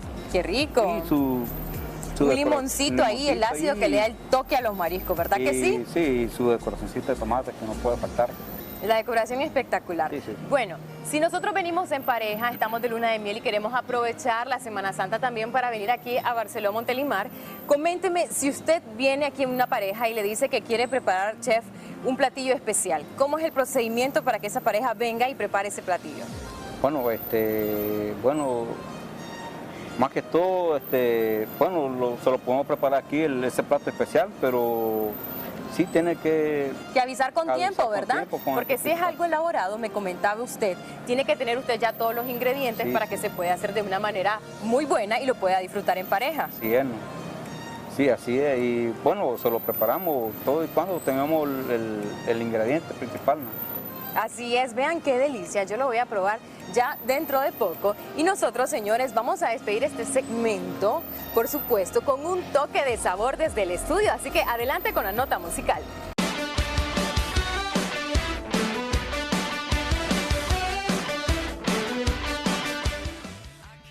Muchas gracias. Amigas y amigos televidentes, qué gusto disfrutar en esta Semana Mayor y compartir con nuestra niñez que siempre está en acción y siempre es el tema de prioridad aquí en Acción 10 en la mañana. Me encuentro con la doctora Alba Roni, a quien le damos la más cordial bienvenida. Doctora, dicen que en el mar la vida es más sabrosa. Totalmente. Y qué sabrosa la estamos pasando por aquí nosotros desde Barceló Montelimar. Bienvenida. Muchísimas gracias, Einer. Pues es un placer poder compartir con ustedes este día tan bonito, ¿verdad? Y con temas tan bonitos como es la educación a nuestros hijos. Doctora, nos estamos preparando porque se vienen los días más fuertes. Ya hoy estamos a miércoles, ya se viene jueves, viernes, sábado, que son los días donde acostumbramos a viajar con los niños, con la familia entera, a visitar a algún familiar en algún departamento o viceversa, la gente de los departamentos a la capital, pero nos toca salir con la familia, ir a la playa, ir a algún balneario, alguna piscina, pero la pregunta que tanto temor nos da a los padres, ¿cómo controlar la rabieta de nuestros niños cuando nos toca salir con ellos? Es importante, me encanta este tema porque muchas veces nosotros decimos, ¿cómo controlo a mi hijo cuando voy a salir? Sin embargo, hasta que salimos nos damos cuenta de lo importante que es para nosotros el poder educar a nuestros hijos. Y muchas veces en el día a día, cuando estamos en el trabajo, nuestros hijos están en clase o están jugando y estamos totalmente descontrolados, desconectados de ellos. Y es importante comenzar a educar no hasta que salgamos, sino desde que estamos en el hogar. Desde que nace el niño comienza la tarea de educar, porque educar es amar. Entonces es importante saber cómo los estamos educando desde que nacen, no esperar este momento. Ahora, otro elemento bien importante es que a veces nosotros creemos que podemos educar a nuestros hijos como nos educaron a nosotros, ¿verdad? A veces decimos, no, a mí me golpearon, a mí me dieron con la plancha, me pegaron con un palo y yo ahora con la chancleta, con la chinela, ¿verdad? A ver, contémosle a nuestros televidentes. Doctora, ¿usted la castigaban de esa manera o no? ¿O todo era tranquilo? Bueno, ¿Cómo era con usted? Bueno, yo recuerdo a mamá en más de una ocasión que sí, también me fue algo bien feo, ¿verdad?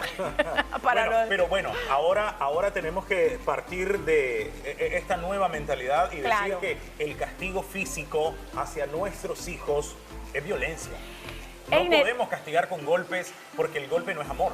El mundo cambió, pero no solamente cambió porque ahora tenemos la tecnología donde los niños ya no tienen ese contacto con los padres, sino que agarran el celular, ¿verdad? La niñera del siglo XXI y se le da al niño cada vez que el niño lo pide. El celular, la tablet, la televisión, y a veces perdemos muchos momentos importantes de nuestros hijos en ese desarrollo y se lo damos o bien a la muchacha que cuida en nuestro hogar porque andamos tan ocupados en nuestros quehaceres, en nuestro trabajo, que no nos damos cuenta cuando crecen y no los terminamos educando nosotros. Ahora, otra de las cosas es que por evitarnos a que el niño esté con nosotros o quiera interactuar, jugar con nosotros, entonces ya venimos, y importante eso que dice, le damos el teléfono, encerramos al niño en el cuarto y al final ahí estamos dejando a nuestros niños en una zona de peligro, con lo que van a poder ver en el teléfono, en la tableta. Es la puerta al mundo lo que tienen en sus manos y tenemos que tener mucho cuidado y tener supervisión, no control, porque a veces nosotros decimos, quiero controlar a mi hijo, quiero tenerlo como yo quiero. No estés molestando, sentate, toma el celular y estate ahí. Y es importante saber que los niños son niños, van a querer jugar, van a querer correr y muchas veces los padres sienten, no, es que estoy de vacaciones y quiero descansar. Y es importante saber que no solamente están de vacaciones los padres, sino los niños. Y ellos quieren también participarle a los padres muchas cosas de su vida. Aprovechemos estas vacaciones y comencemos a trabajar en la buena comunicación, cuidando la autoestima del niño, cuidando la integridad emocional y física de nuestros hijos. Importante eso.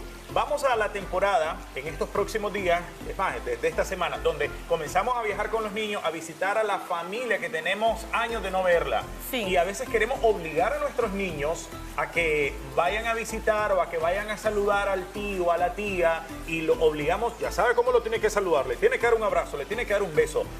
Y a veces el niño no quiere eso. Exacto. Y lo estamos obligando. Es importante no obligarlo, invitarlo de una manera bonita. A ver, ella es tu tía, presentarlos, hacerlos bastante suave, que el niño se sienta invitado y no forzado. Recordemos que muchas veces nosotros forzamos a nuestros hijos a hacer cosas que ellos no quieren y se vuelve un problema. ¿Qué pasaría, Einer, si yo ponga su mano acá? ¿Qué pasaría? ¿Qué está haciendo en este momento? ¿Qué está haciendo? Me estoy resistiendo. Me está resistiendo. Sí. Esto pasa cuando nosotros comenzamos a empujar a nuestros hijos y comenzamos a forzarlos. Es importante invitarlos y no presionarlo, porque automáticamente vamos a encontrar una resistencia en ellos. No, entonces, y es que, a ver, el niño pasó más de un año de no ver al tío, de no ver a la tía, y queremos obligarlo a que vaya a saludar. Y lo digo porque en mi caso me pasó en muchas ocasiones. Claro. Entonces, donde nos obligaban a hacer esto. Y señores, tenemos que dejar que los niños fluyan de la manera más natural y tranquilo. Tienen que ir ganando terreno, confianza y todo esto. No podemos obligar a nuestros niños. ¿Eso es correcto, doctora? Yo creo que el equilibrio es importante, porque también no podemos permitirle al niño que no socialice con su familia. Entonces, si nosotros somos el modelo primero y comenzamos a socializar e invitamos al niño, va a fluir, va a salir de una manera natural sin tener que forzarlo. Porque cuando lo forzamos, el niño comienza a tener resistencia y a crear una relación negativa con ese familiar. Entonces, es más bonito que podamos interactuar mutuamente, que el respeto, el cariño, la confianza se gana y no se impone. Entonces, cuando nosotros le enseñamos eso a nuestros hijos, es la mejor manera de enseñarles y educarlos. Bueno, ya vamos buscando la puerta de salida de nuestro segmento Niñez en Acción, pero importante, vamos a dejar a nuestros niños que se diviertan, que la pasen bonito, pero hay que poner también un poco de límites a toda esta diversión. Exactamente. Las reglas, los límites y la educación es amor. Pero recordemos que los primeros que tenemos que dar el ejemplo somos nosotros. Si no queremos que nuestros hijos estén en el celular, estén en la tablet, estén en la televisión, nosotros conectémonos con ellos, hablemos con ellos, platiquemos con ellos, compartamos con ellos e interesémonos por lo que a ellos les pasa, por lo que ellos sienten o por lo que ellos viven. Recordemos de que cuando nosotros tenemos hijos que tienen o que hacen berrinche donde van, es porque los padres no se han tomado el tiempo de educar. ¿Y qué hacemos, doctora? De educar con amor. Nos tocó salir, nos toca salir hoy, nos toca salir mañana. ¿Cómo enfrentar una rabieta, ese berrinche de nuestros niños sin desesperarnos, sin caer en la violencia, sin explotar como padres? Ok, primero, si el niño se siente escuchado, si el niño se siente atendido, no va a tener que caer a eso. Segundo, hagamos reglas claras. ¿Cuáles van a ser las condiciones que yo espero del niño y que el niño espera de mí? porque a veces estamos muy enfocados en lo que el padre espera del hijo, pero no nos enfocamos en lo que el hijo espera del padre. Entonces una negociación, unas reglas claras y lo hablamos. ¿Qué pasará si no se cumple esto, esto y esto? ¿Cuáles van a ser las consecuencias? Porque también recordemos de que parte de la educación es que cada acción lleva una reacción y lleva una consecuencia. Bueno, los que se van a quedar en casita con los niños a disfrutarlo, a pasarlo de lo mejor. No necesariamente tenemos que salir para pasar momentos agradables. En casita podemos disfrutar con ellos y podemos pasar momentos agradables en familia y muy, pero muy especial. Haciéndole, qué sé yo, ahí en casita le podemos poner la piscina, podemos hacerle una comidita de temporada, podemos jugar con ellos. Que los niños sientan que aún en medio de la pandemia disfrutaron y vivieron una semana de verano de puras vacaciones y que fue diferente. Y de compartir con la familia y no solamente que estuvimos haciendo cosas, pero que a veces no nos conectamos. Este es un buen momento para conectarnos como familia, para poder compartir cosas importantes y anécdotas que vayan a quedar grabadas en el niño de manera positiva. Muchas gracias. Amigas, amigos, nosotros tenemos que hacer una breve pausa comercial, pero usted no se despegue. Tenemos mucho que seguir disfrutando y compartiendo con usted aquí en Acción 10 en la mañana. Nos despedimos disfrutando lo rico y sabroso que nos están tratando aquí en Barceló, Montelimar. Ya regresamos después de la pausa, no le cambie. Felicidades para ella y por supuesto para su familia. Bueno, vamos a cerrar con música. Los nuevos Panzer que siguen con nosotros acá en Acción 10 en la mañana. Besos, abrazos, familia linda de Acción 10 en la mañana. Hasta el lunes. El lunes, si Dios lo permite.